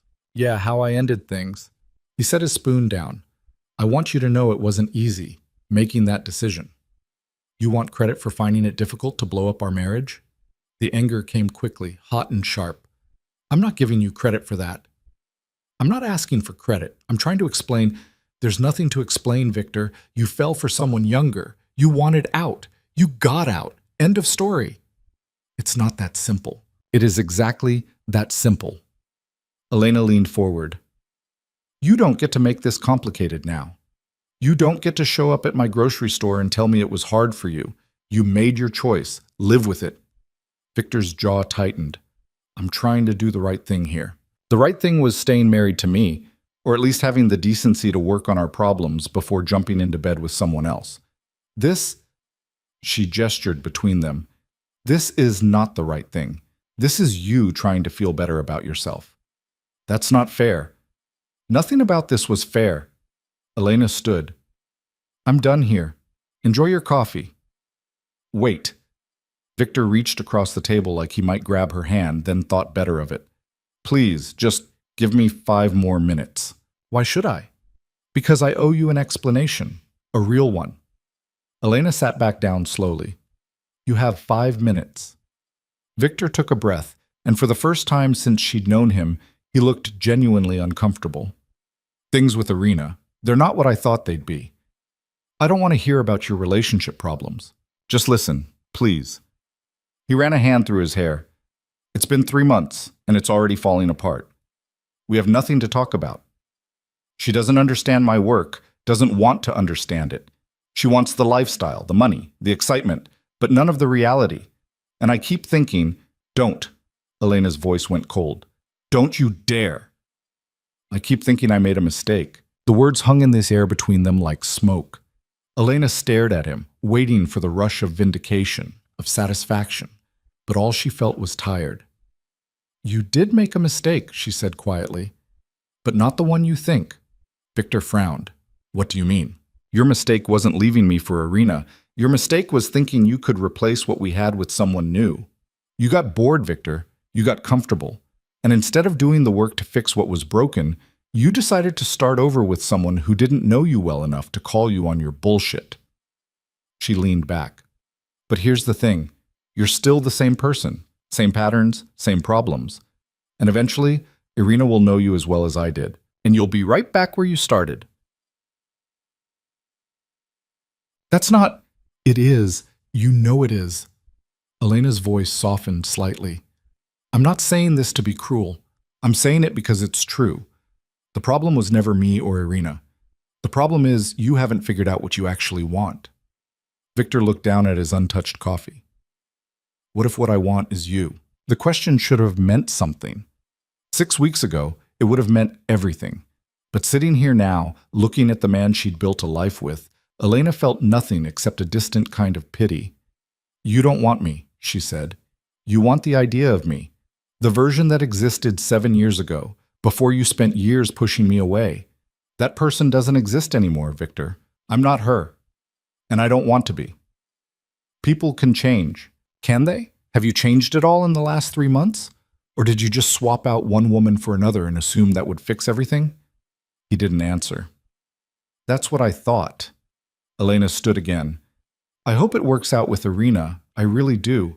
But even if it doesn't, we're not going back to what we were. That door is closed. Elena. My 5 minutes are up. She grabbed her purse. Take care of yourself, Victor. She walked out of this coffee shop and didn't look back. Her hands were shaking, her heart racing, but underneath the adrenaline was something else. Clarity. Victor had given her the closure she'd thought she needed, and it turned out she didn't need it at all. She'd already moved on. He was the one still stuck. Her phone buzzed as she reached her car. Adrian. Still on for dinner tonight. I found a place that does Thai fusion, and I'm morally obligated to take you there. Elena smiled. Absolutely. Pick me up at 7? It's a date. Well, a friend date. A date between friends. You know what I mean. She did know what he meant. And maybe that was part of the problem. She was starting to wish it was an actual date. Starting to notice the way Adrian's eyes crinkled when he laughed. The way he listened like every word she said mattered. The way he made her feel seen in a way Victor never had. But she wasn't ready. Not yet. Soon, maybe. But not yet. She drove back to her apartment and called Marcus. Victor showed up at my grocery store, she said when he answered. Jesus, what did he want? To tell me things aren't working out with Irina. That he made a mistake. Marcus was quiet for a moment. What did you say? That he should figure his shit out and leave me alone. Elena unlocked her apartment door. How bad is it with Irina? Bad enough that he's questioning things. She doesn't fit into his world the way she thought she would. Too much reality, not enough romance. He paused. Between you and me, I give it another month before it implodes completely. And then what? He comes crawling back to me? Probably. That's not happening. I know, but he doesn't know that yet. Marcus's voice turned serious. Listen, Elena, I'm telling you this as a friend. Victor's not thinking clearly right now. He's realizing what he lost and he's going to try to get it back. Be prepared for that. I am prepared. I told him we're done. Telling him and convincing him are two different things. Victor's used to getting what he wants. When he decides he wants you back, he's going to push. Hard. Elena thought about Victor's face in the coffee shop, that mix of regret and entitlement. Let him push. I'm not budging. Good. Just be careful. And if he shows up again, call me. I can run interference. Thanks, Marcus. Anytime. She hung up and looked around her apartment. It was small and imperfect and entirely hers. The furniture was secondhand, the view was a brick wall, and the kitchen barely had room for one person. But it was the first space she'd had in 7 years that Victor hadn't touched, hadn't influenced, hadn't controlled. She wasn't giving that up for anything. That night, Adrian took her to the Thai fusion restaurant, a tiny place in Chinatown with mismatched chairs and the best tom yum she'd ever tasted. They sat at a corner table sharing dishes and arguing about whether pineapple belonged on pizza. It's a crime against nature, Adrian said firmly. It's delicious, and you're wrong. I will die on this hill. That's a stupid hill to die on. All the best hills are stupid. He grinned. That's what makes them worth dying for. Elena laughed, really laughed, the kind that made her stomach hurt, and realized she couldn't remember the last time she'd felt this light, this present, this alive. Can I tell you something? She asked. Always. I saw Victor today at the grocery store. Adrian's expression shifted slightly. How was that? Weird. He wanted to talk, so we got coffee. He told me things aren't working out with Irina and that he made a mistake leaving me. She took a sip of her wine. I told him we're done, that what we had doesn't exist anymore. How did he take it? Not well, but I don't really care how he took it. Elena met Adrian's eyes. I meant what I said. I'm done with that part of my life. Good. The thing is, she hesitated, trying to find the right words. I think I'm starting to be okay. Actually okay, not just pretending, and a lot of that is because of you. Adrian looked uncomfortable. Elena, I'm not saying this to put pressure on you. I'm just saying thank you for being exactly who you are, for not trying to fix me or save me or turn me into someone else, for just showing up. You're welcome. His voice was soft. But you did the hard part. I just bought you coffee and dragged you to batting cages. You did more than that, and you know it. They held each other's gaze for a moment too long, and Elena felt something shift between them, a possibility, fragile and new. But before either of them could name it, Adrian's phone rang. Sorry, I should... He glanced at the screen and grimaced. It's my mom. She only calls when something's wrong. Give me 1 second? Of course. He stepped outside to take the call, and Elena sat alone with her wine, watching the restaurant move around her. Couples on dates, families with small children, groups of friends laughing too loud. Normal people living normal lives. She wanted that. Wanted normal. Wanted boring. Wanted a relationship that didn't involve lawyers and settlements and empire building. Wanted someone who came home at reasonable hours and argued about pineapple on pizza instead of which territory to expand into next. She wanted Adrian. The realization settled over her like snow, quiet, inevitable, transforming everything it touched. Adrian came back looking stressed. I have to go. My dad's in the hospital. Nothing serious. They think it's just his blood pressure, but my mom's freaking out and... Go, of course. Is there anything I can do? No, I'm sorry. This was supposed to be a nice dinner. It was a nice dinner. Go take care of your family. Elena stood, kissed his cheek without thinking. Let me know how he is? I will. Adrian squeezed her hand, then rushed out. Elena paid the bill and walked home alone, her mind full of Adrian's worried face and the feel of his hand in hers. She wanted to help, wanted to be there for him the way he'd been there for her. But they weren't, together? Dating? She didn't even know what they were. Friends, she reminded herself. Your friends. But friends didn't make her heart race when they smiled. Friends didn't make her imagine what it would be like to kiss them. Friends didn't make her want to delete her entire past and start over with a clean slate. Her phone rang. Victor. She stared at the screen for a long moment, then declined the call. He called again immediately. She declined again. On the third attempt, she answered, "Stop calling me. We need to talk." Victor's voice was tight. Face to face, not in some coffee shop, but really talk. "We already talked. I said everything I needed to say." "I didn't. Please, Elena, give me one more chance to explain." "No." "I'm coming over." "Don't you dare. I don't want you at my apartment." "Then meet me somewhere, anywhere. Just give me an hour." Elena closed her eyes. Every rational part of her brain was screaming to hang up, block his number, pretend this conversation never happened. But there was a small masochistic part that wanted to hear what he had to say, wanted to see him beg. "1 hour?" she said. "And then you leave me alone." "Thank you. There's a bar on 5th and Madison, the one with—" "I know the one. I'll be there in 30 minutes. She hung up before he could say anything else. The bar was upscale and dimly lit, the kind of place Victor used to take clients when he wanted to impress them. Elena arrived early and ordered a whiskey, neat. Dutch courage, her mother used to call it. Though Elena didn't feel courageous. She felt reckless and stupid and slightly unhinged. Victor showed up exactly on time. He slid into the booth across from her, ordered his usual scotch, and studied her face like he was seeing her for the first time. "You really do look different," he said. "You said that already." "I mean it. There's something, I don't know, you seem stronger." "I am stronger. Divorce will do that to you." He flinched. "I deserve that." "You deserve a lot worse than that." Elena took a sip of her whiskey. "You have 1 hour. Talk." Victor took a breath. "I was wrong. About everything. About Irina. About what I wanted. About thinking I could just replace what we had." He leaned forward. "The truth is, I've been miserable since we split. Nothing feels right. She's nice, but she's not you. She doesn't understand me, doesn't challenge me, doesn't make me think about things differently. That's what you wanted. Someone easy. Someone who didn't ask questions. I thought that's what I wanted. I was wrong." His eyes were intense, pleading. "I miss you, Elena. I miss us. The way we used to be before everything got complicated. We can't go back to that. Those people don't exist anymore. Then we start fresh, build something new." Elena stared at him. "You're serious? You actually think we can just, what? Pretend the last few months didn't happen? That you didn't cheat on me, divorce me, and pay me to disappear? I don't want to pretend anything. I want to acknowledge that I made the biggest mistake of my life and try to fix it."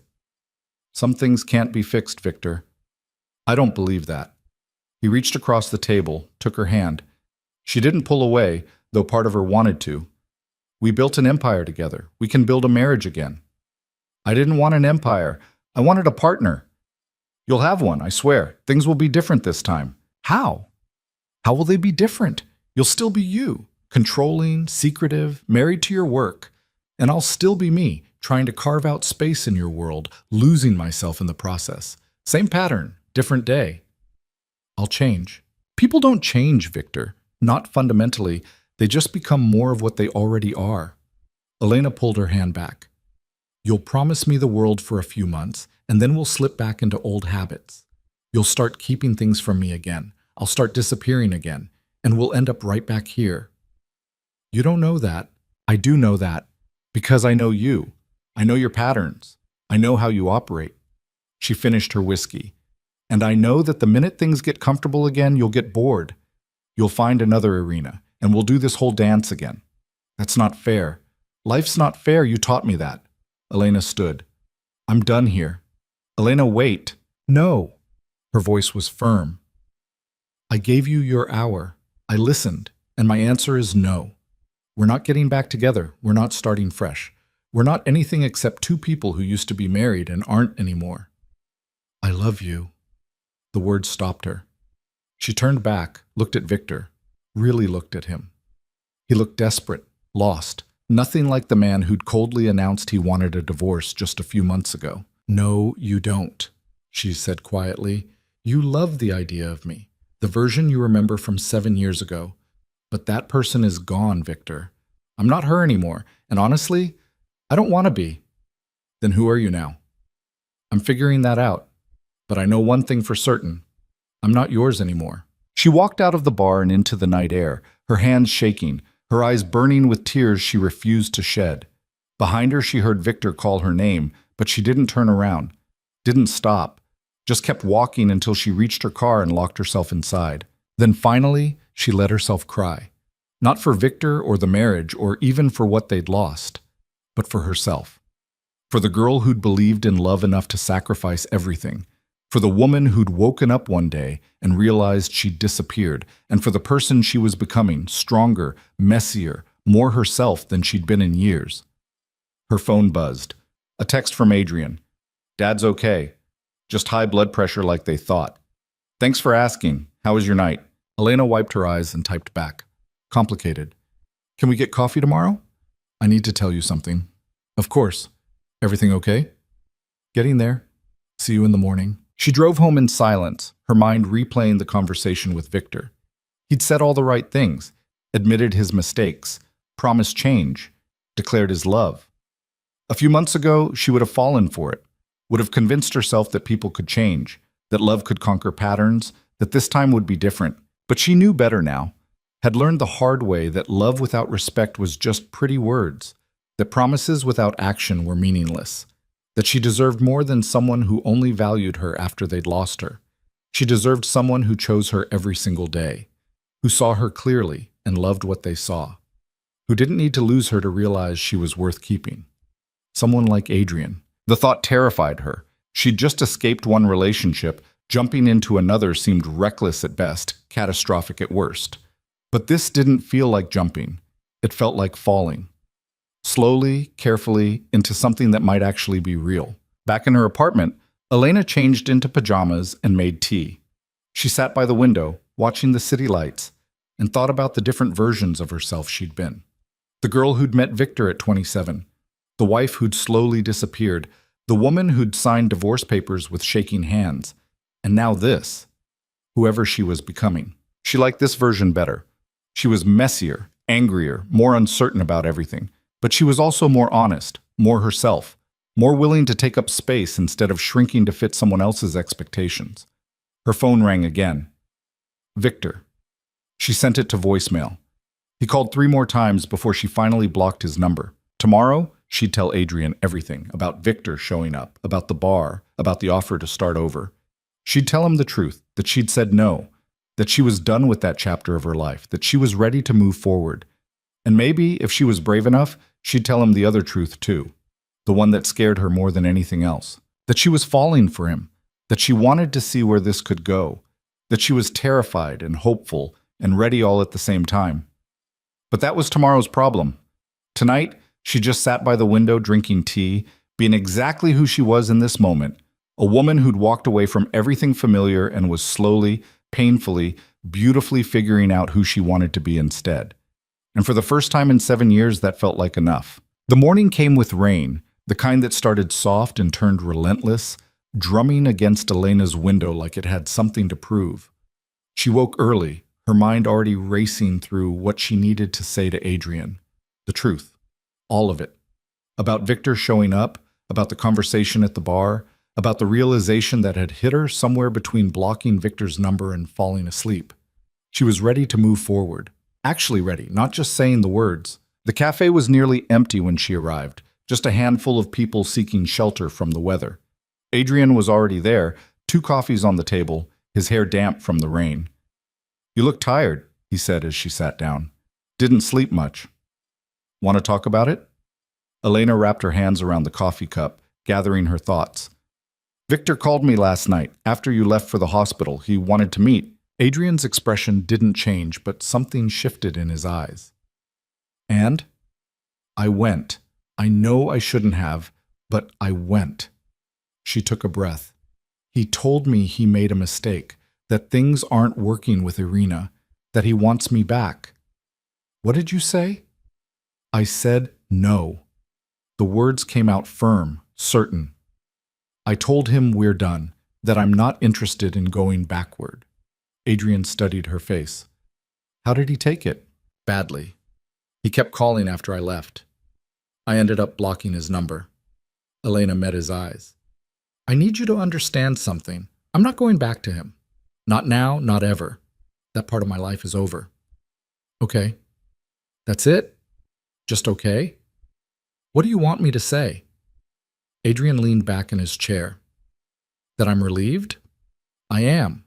That I was worried you might say yes. I was. But ultimately it's your choice, Elena. I'm not going to tell you what to do. I know. But I need you to know why I said no. It wasn't just about Victor being wrong for me. It was about... She hesitated, then pushed forward. It was about realizing what I actually want. Who I want. Adrian went very still. Lena, Let me finish, please. She set down her coffee. These past few weeks with you they've been the best part of this whole nightmare. You showed up when you didn't have to. You listened when I needed to talk. You made me laugh when I forgot how. And somewhere in all of that, I started falling for you. You're going through a divorce, Adrian said carefully. Emotions are complicated right now. You might be confusing gratitude with, don't. Her voice was gentle but firm. Don't tell me what I'm feeling. I know the difference between gratitude and this. I've had both, and they don't feel the same. What if you're wrong? What if you wake up in 6 months and realize you just needed a friend, not whatever this is? Then I'll deal with it in 6 months. But right now, I know what I feel, and I'm tired of being afraid to say it. She reached across the table, took his hand. I like you, Adrian. Really like you. And if you feel the same way, I want to see where this goes. Adrian looked down at their joined hands. I'm terrified of screwing this up. Me too. You just got divorced. The ink's barely dry on the papers. I know. This could be a disaster. It could be. Elena smiled slightly. Or it could be exactly what we both need. Adrian was quiet for a long moment. Then he squeezed her hand and said, I've liked you since the first day in this cafe. When you sat down with your book and looked like you were trying to disappear into it, I thought you were beautiful and sad and completely out of my league. I'm not out of your league. You kind of are. But I'm choosing to ignore that. He smiled, that genuine smile she'd come to count on. This is probably a terrible idea. Probably. We should take it slow. We should. No pressure, no expectations. Just see what happens. Exactly. They sat there holding hands across the table, the rain pattering against the windows. And Elena felt something settle in her chest. Not certainty. She'd learned that certainty was an illusion, but possibility. The kind that came from choosing something for yourself instead of letting yourself be chosen. Adrian's phone buzzed. He glanced at it and grimaced. I have a client meeting in an hour. Can we continue this conversation later? Definitely. Dinner? My place? I make a pretty decent pasta. I'd like that. He stood, then hesitated. Elena? For what it's worth, I think you're brave. Braver than you give yourself credit for. I don't feel brave. The brave ones never do. He leaned down, kissed her forehead softly. See you tonight. 7? 7. She watched him leave, then sat alone with her coffee, feeling lighter than she had in months, maybe years. The future was uncertain and probably messy and definitely complicated, but for the first time it felt like hers. Her phone buzzed. A text from Marcus.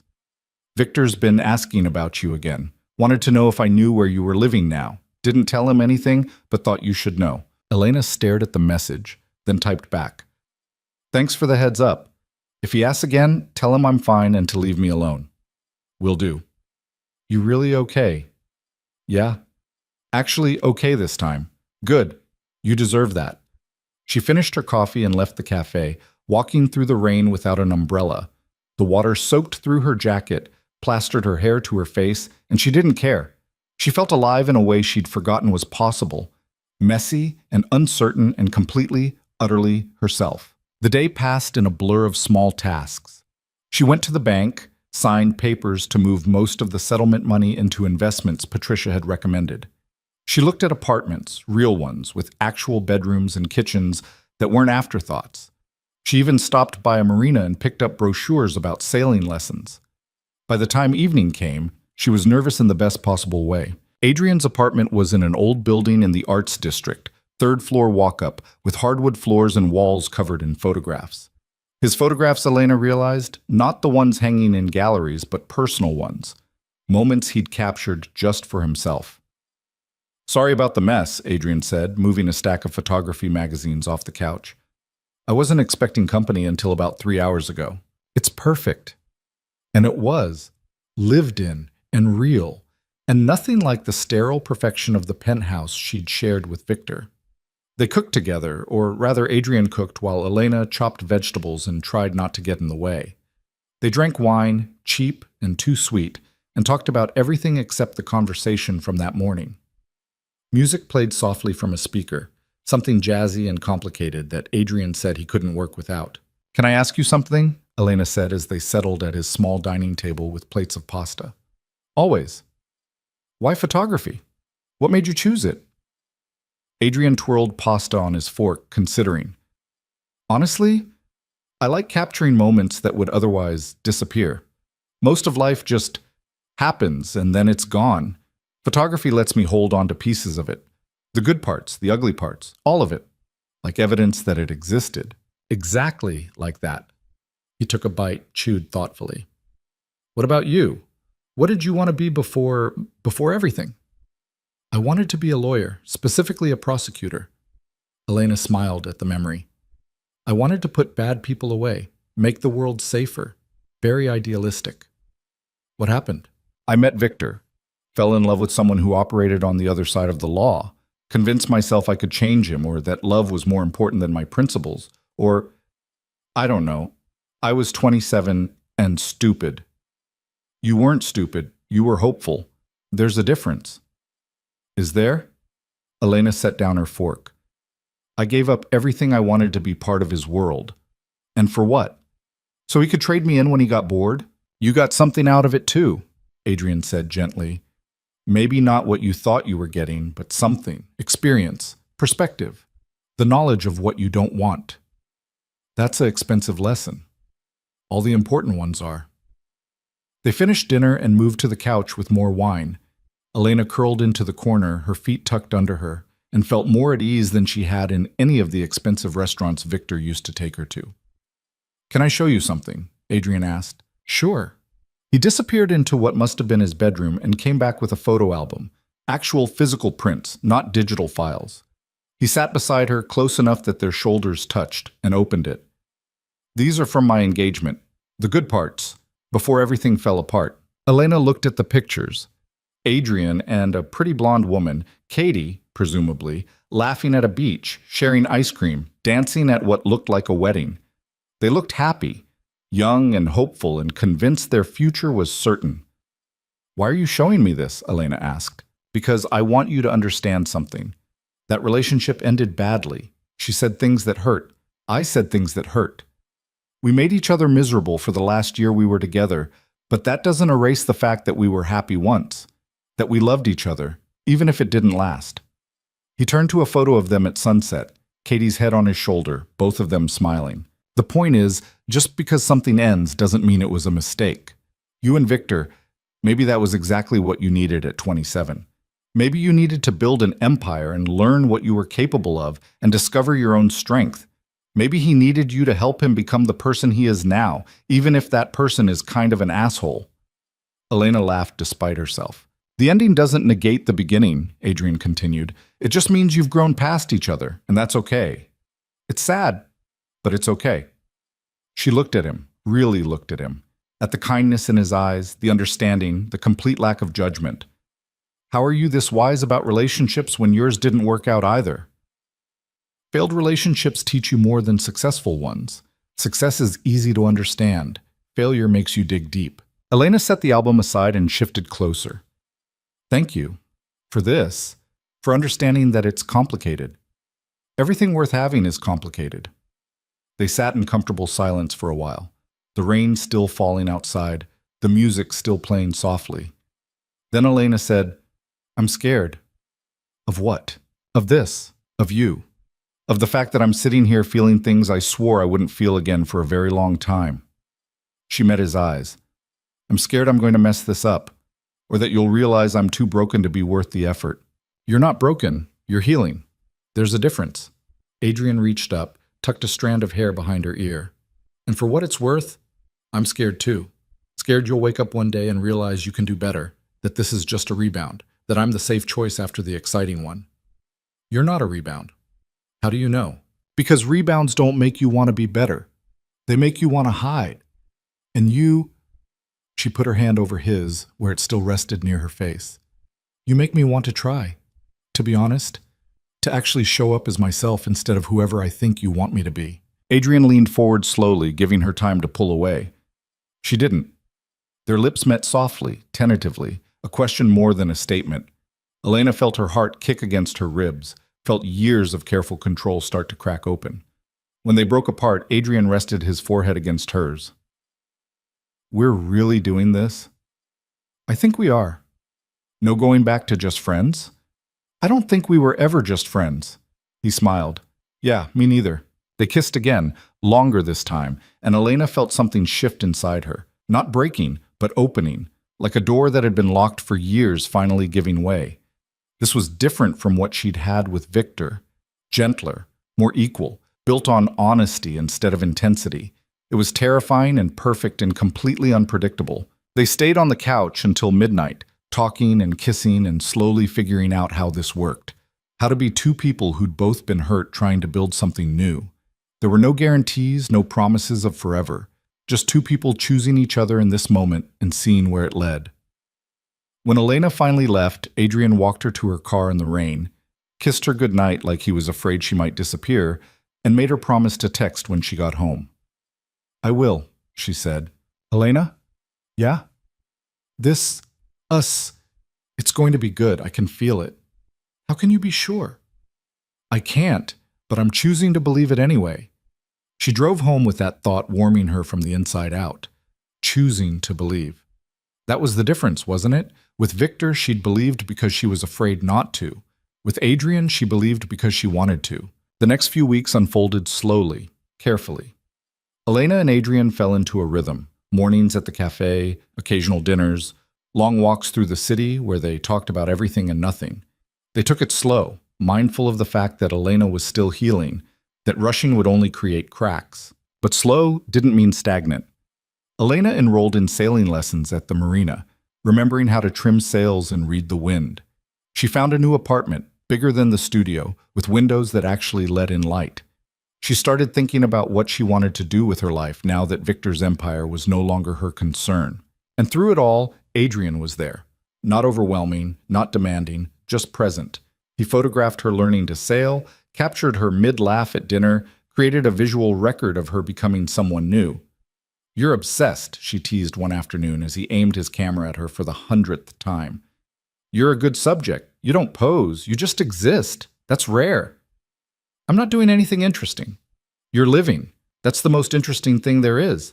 3 months after their first kiss, Elena got a call from Marcus. You sitting down? He asked. Should I be? Victor and Irina broke up. Messy, public, lots of yelling in expensive restaurants. It's all over the underground gossip mill. Elena waited for the satisfaction, the vindication. It didn't come. Just a distant kind of pity. How's he doing? Not great. Drinking too much, making bad decisions. He's been asking about you again. Tell him I'm happy. Tell him I've moved on. Tell him...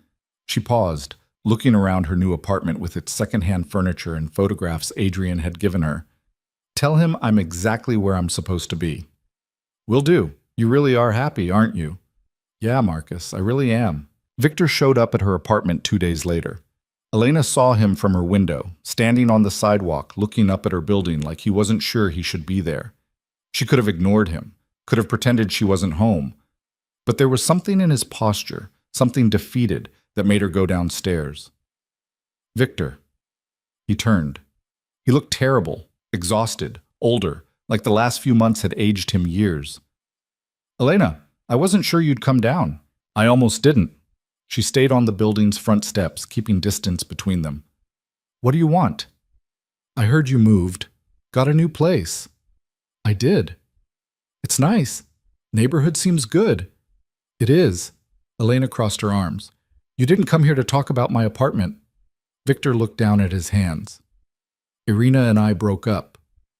I heard. You were right. About everything. It was the same patterns, same problems, just a different person. He laughed bitterly. I thought I could start over, be someone new.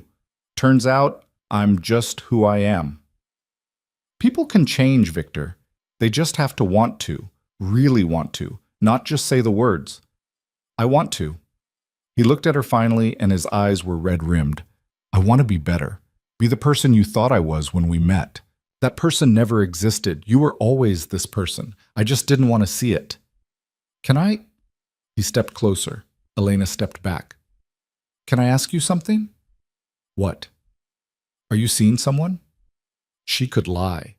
Make this easier for both of them, but she'd promised herself honesty, even when it hurt. Yes. Something crumpled in Victor's expression. Is it serious? It could be. I don't know yet. But I'm happy, Victor. Happier than I was with you, even in the good times. And that's not because of him specifically. It's because I'm finally being myself. I could give you that now. The space to be yourself. I've learned, no. The word came out firm, final. You had 7 years to give me that space. You chose not to, and I'm done waiting for you to figure out what you should have known from the beginning. That relationships are about partnership, not ownership. Victor's jaw tightened. So that's it? We're done? Forever? We've been done for months, Victor. You're just catching up. I still love you. Maybe you do, but love without respect is just noise. And you never respected me. Not as an equal, not as a partner. I was useful. I was convenient. But I was never your priority. Elena felt years of frustration finally finding words. You know what the saddest part is? I could have forgiven the cheating, could have forgiven the divorce, but I can't forgive the fact that you never saw me. Not really. I was always just a reflection of what you needed in that moment. That's not true. It is true. And deep down, you know it. She softened slightly. I hope you figure out what you actually want, Victor. I hope you find someone who fits into your life without disappearing. But that person isn't me. It never was. She turned to go back inside. Victor called after her. Is he good to you, this new guy? Elena looked back. He sees me, the real me, not the version he wishes I was. And yeah, he's good to me. Then I'm glad. Victor's voice cracked. I'm glad you're happy, even if I'm not the one making you happy. Take care of yourself, Victor. She went inside and didn't look back. Up in her apartment, she watched from the window as Victor stood on the sidewalk for a long time before finally getting into his car and driving away. She waited for the sadness, the regret, the what-ifs, but all she felt was relief. That chapter was closed, really, truly closed. Her phone rang. Adrian. Hey, she answered. You have impeccable timing. Good timing or bad timing? Good. Definitely good. She moved away from the window. What are you doing tonight? Whatever you want to do. I'm flexible. Come over. I'll cook. We can just exist together. That sounds perfect. They hung up and Elena started preparing dinner, humming along to music she'd put on. Her apartment was small and imperfect and absolutely nothing like the penthouse. But it was hers. The furniture was hers. The choices were hers. The life being built here was entirely, completely hers. Adrian showed up an hour later with wine and flowers. Daisies, simple and unpretentious, so different from the elaborate arrangements Victor used to send. They ate pasta at her tiny table, their knees bumping underneath, and talked about Adrian's latest photography project. I'm thinking about doing a series on transformation, he said. People who've reinvented themselves, started over, became who they were always meant to be. Sounds interesting. Who are you photographing? Well, I was hoping you'd be the first subject. Elena blinked. Me? You're the perfect example. You went from living in someone else's shadow to standing in your own light. That's the story I want to tell. I'm not sure I'm that interesting. You are to me. Adrian reached across the table, took her hand. You're the most interesting person I've ever met. And I want to document this, who you're becoming, if you're comfortable with that. She thought about it, about letting someone chronicle her transformation, her healing, her becoming. It should feel vulnerable, exposing. Instead, it felt right. Okay, let's do it. They spent the evening talking through his vision for the project, and Elena found herself opening up in ways she hadn't expected. About her childhood, about the dreams she'd abandoned, about the person she wanted to be now that she had the freedom to choose. "I want to matter," she said finally. "Not as someone's wife or someone's partner, but as myself. I want to do something that makes a difference." "Like what?" "I don't know yet. Maybe go back to school. Maybe start a nonprofit. Maybe just figure out what I'm good at and build from there." She smiled. "I have the money to do basically anything. That's both liberating and terrifying. Start small, try things, see what sticks." Adrian squeezed her hand. "You don't have to figure it all out at once." "That's very wise. I have my moments." They moved to the couch, Elena's head on Adrian's shoulder, his arm around her waist. It felt easy, natural, like they'd been doing this for years instead of months. "Can I tell you something?" Elena asked. "Always. I'm falling in love with you. Actually in love, not just liking you or being grateful. The real thing." She felt him tense slightly. "You don't have to say it back. I just wanted you to know." Adrian was quiet for a moment. Then, "I've been in love with you since you told me about throwing that wine glass at the window. The way you described it, this act of perfect, honest rage. I thought, that's someone who feels things fully, someone who's brave enough to break instead of pretending everything's fine." Elena lifted her head to look at him. "You've been in love with me for months and didn't say anything? You needed time, space. I wasn't going to pressure you. You're an idiot." "Probably."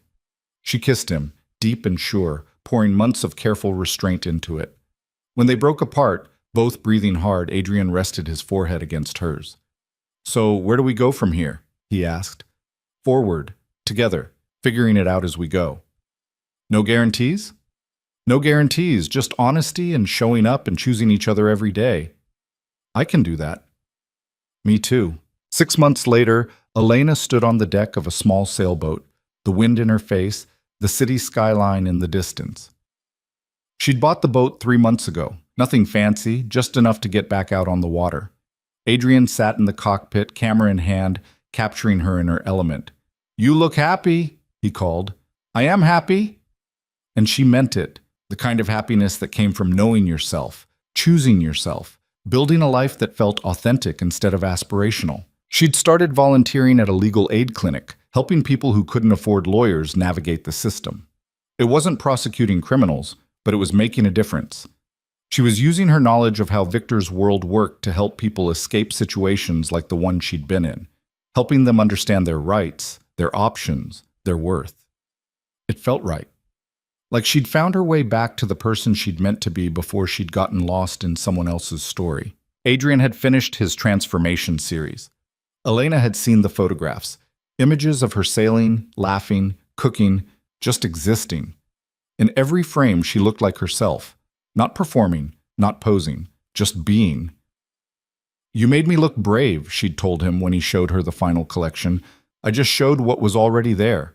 Now standing on the boat with the sun warming her skin and the future stretching out uncertain and beautiful, Elena understood what he meant. She'd always been this person. She'd just needed to remember. Her phone buzzed, a text from Marcus. "Victor's dating again. Someone from his world this time. Thought you'd want to know." Elena read the message and felt nothing. No jealousy, no vindication, no interest at all. Victor was living his life.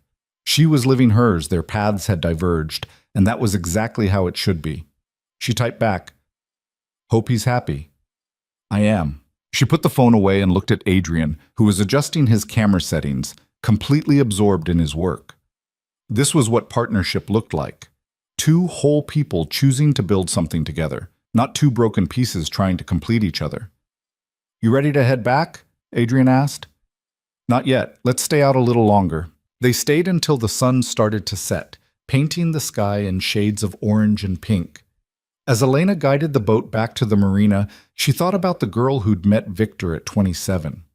The woman who'd signed divorce papers with shaking hands. The person she was now, stronger, messier, more uncertain about everything except who she was. All of those versions had been necessary. All of those experiences had led her here. The truth was, endings weren't failures. They were just transformations. Victor hadn't destroyed her life. He'd freed her from a version of herself that was never sustainable. The pain had been real, the grief had been necessary, but what came after was something she never could have found if she'd stayed. That night, back at her apartment, Adrian made dinner while Elena worked on a case file from the legal clinic. They moved around each other easily, comfortably, two independent people who'd chosen to share space. "I got offered a gallery show," Adrian said as they sat down to eat. "In New York, 3 months from now." "That's amazing," Elena's face lit up. "Are you going to take it?" "I want to, but it would mean being gone for a few weeks. Setting up, doing the opening, networking. And I know things are good with us right now, and I don't want to, Adrian." She cut him off gently. "Take the show. I'll still be here when you get back. We both have lives outside of this relationship. That's what makes it work." He smiled, relieved. "You're sure?" "I'm sure. Plus, it gives me an excuse to visit New York. I haven't been in years." "You'd come?" "Of course I'd come. I want to see your work in a real gallery. See you in your element." They talked about the show, about logistics and timelines and possibilities.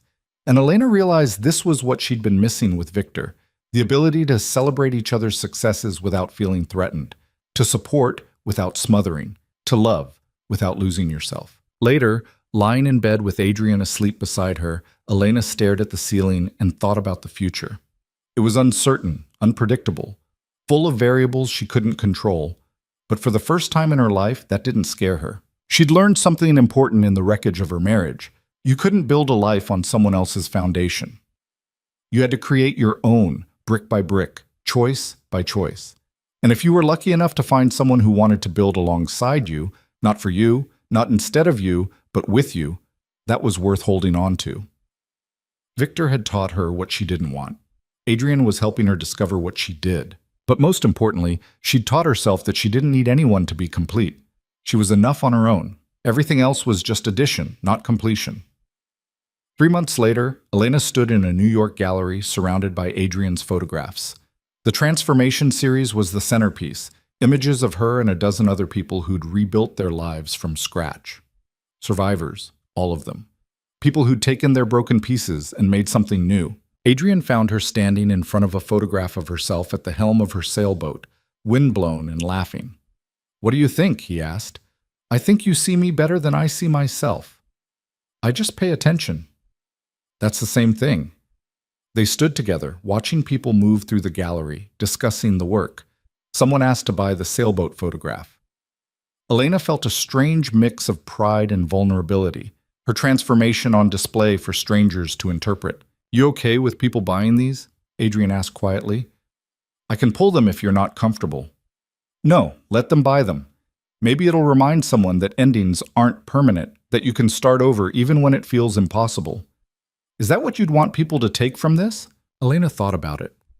"I'd want them to know that you don't have to stay broken, that healing isn't linear or pretty or easy, but it's worth it, and that sometimes the best thing that can happen to you is having everything fall apart, because it forces you to figure out who you are when no one's watching."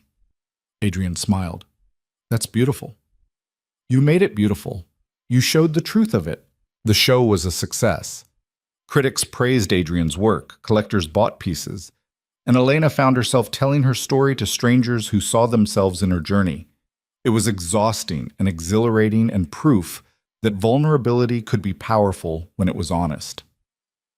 On their last night in New York, Adrian took her to a rooftop bar overlooking the city. They watched the lights blink on as darkness fell, and Elena felt a contentment so deep it scared her. "What are you thinking?" Adrian asked. "That I'm happy, really, genuinely happy. And that scares me because I keep waiting for something to go wrong." "Nothing's going to go wrong. You can't promise that." "You're right. I can't." He turned to face her. "But I can promise I'll be here when things do go wrong. I'll show up, even when it's hard, especially when it's hard. That's the promise I can make." Elena felt tears prick her eyes. "That's all I need?" "Yeah." "Yeah." They kissed as the city hummed around them, two people who'd found each other in the aftermath of separate disasters. It wasn't a fairy tale. There was no happily ever after, just a choice to keep choosing each other every day. And that was enough. Back home, Elena's life continued to take shape.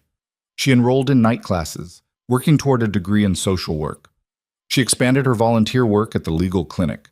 She sailed every weekend, sometimes with Adrian, sometimes alone. She built friendships that had nothing to do with Victor's world. She became someone she recognized, someone she liked. A year after the divorce, Elena got a message from Victor's lawyer. The final paperwork had been processed.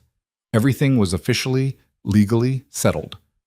Their marriage was a closed file in some courthouse basement, reduced to documents and signatures. She didn't feel sad, didn't feel angry, just felt like a chapter had finally, completely ended. That night, she and Adrian had dinner at their cafe, the one where they'd met, where everything had started. It had become tradition, eating there once a week, a reminder of where they'd begun. "You seem quiet," Adrian observed. "Just thinking. The divorce is officially final. All the paperwork's done." "How do you feel?" "Free," Elena smiled. "Like I can finally stop looking backward and just exist in the present." That sounds healthy. It feels healthy. She reached across the table, took his hand. "Thank you for being patient while I figured this out." "You don't have to thank me for that." "I do, though. You could have walked away 100 times. Most people would have, but you stayed. Because you were worth staying for. Even when I was a mess. Especially when you were a mess. Messy people are honest people. And I'll take honest over perfect any day." They finished dinner and walked through the city, hand in hand, talking about everything and nothing. The future stretched ahead, uncertain and full of possibility. There would be challenges, fights, moments of doubt. But there would also be mornings in cafes and photographs and sailing and choosing each other when it would be easier to walk away. That was what love looked like in the real world. Not perfect, not easy, but real. Elena had spent 7 years trying to be someone she wasn't, trying to fit into a life that was never meant for her. And when it fell apart, she thought it was the end of everything. But it had been the beginning of figuring out who she was when she wasn't performing, when she wasn't trying to earn love by disappearing, when she finally gave herself permission to take up space. Victor had given her an empire. Adrian gave her space to exist, and in that space, she'd found herself. Looking back, she could see how every moment had been necessary. The pain, the betrayal, the anger, the grief. All of it had carved away the parts that weren't really her, leaving behind something truer, something stronger. She wasn't the girl who'd met Victor at 27, believing love could conquer anything. She wasn't the wife who'd slowly disappeared trying to hold together something already broken. She was something new, a woman who knew her worth, who chose herself first, who understood that endings could be beginnings if you were brave enough to let them. And standing in the city she'd once shared with Victor, now building a completely different life in those same streets, Elena understood something fundamental. You couldn't lose yourself if you knew who you were to begin with. Victor hadn't destroyed her. He just revealed the cracks that were always there, forcing her to rebuild from a foundation of truth instead of fantasy. It had hurt. It still hurt sometimes. But the pain had been worth it. Because on the other side of that pain was a life she'd chosen. A love built on honesty instead of intensity. A future shaped by her own hands instead of someone else's vision. And that messy and uncertain and completely, utterly real was exactly what she'd needed all along.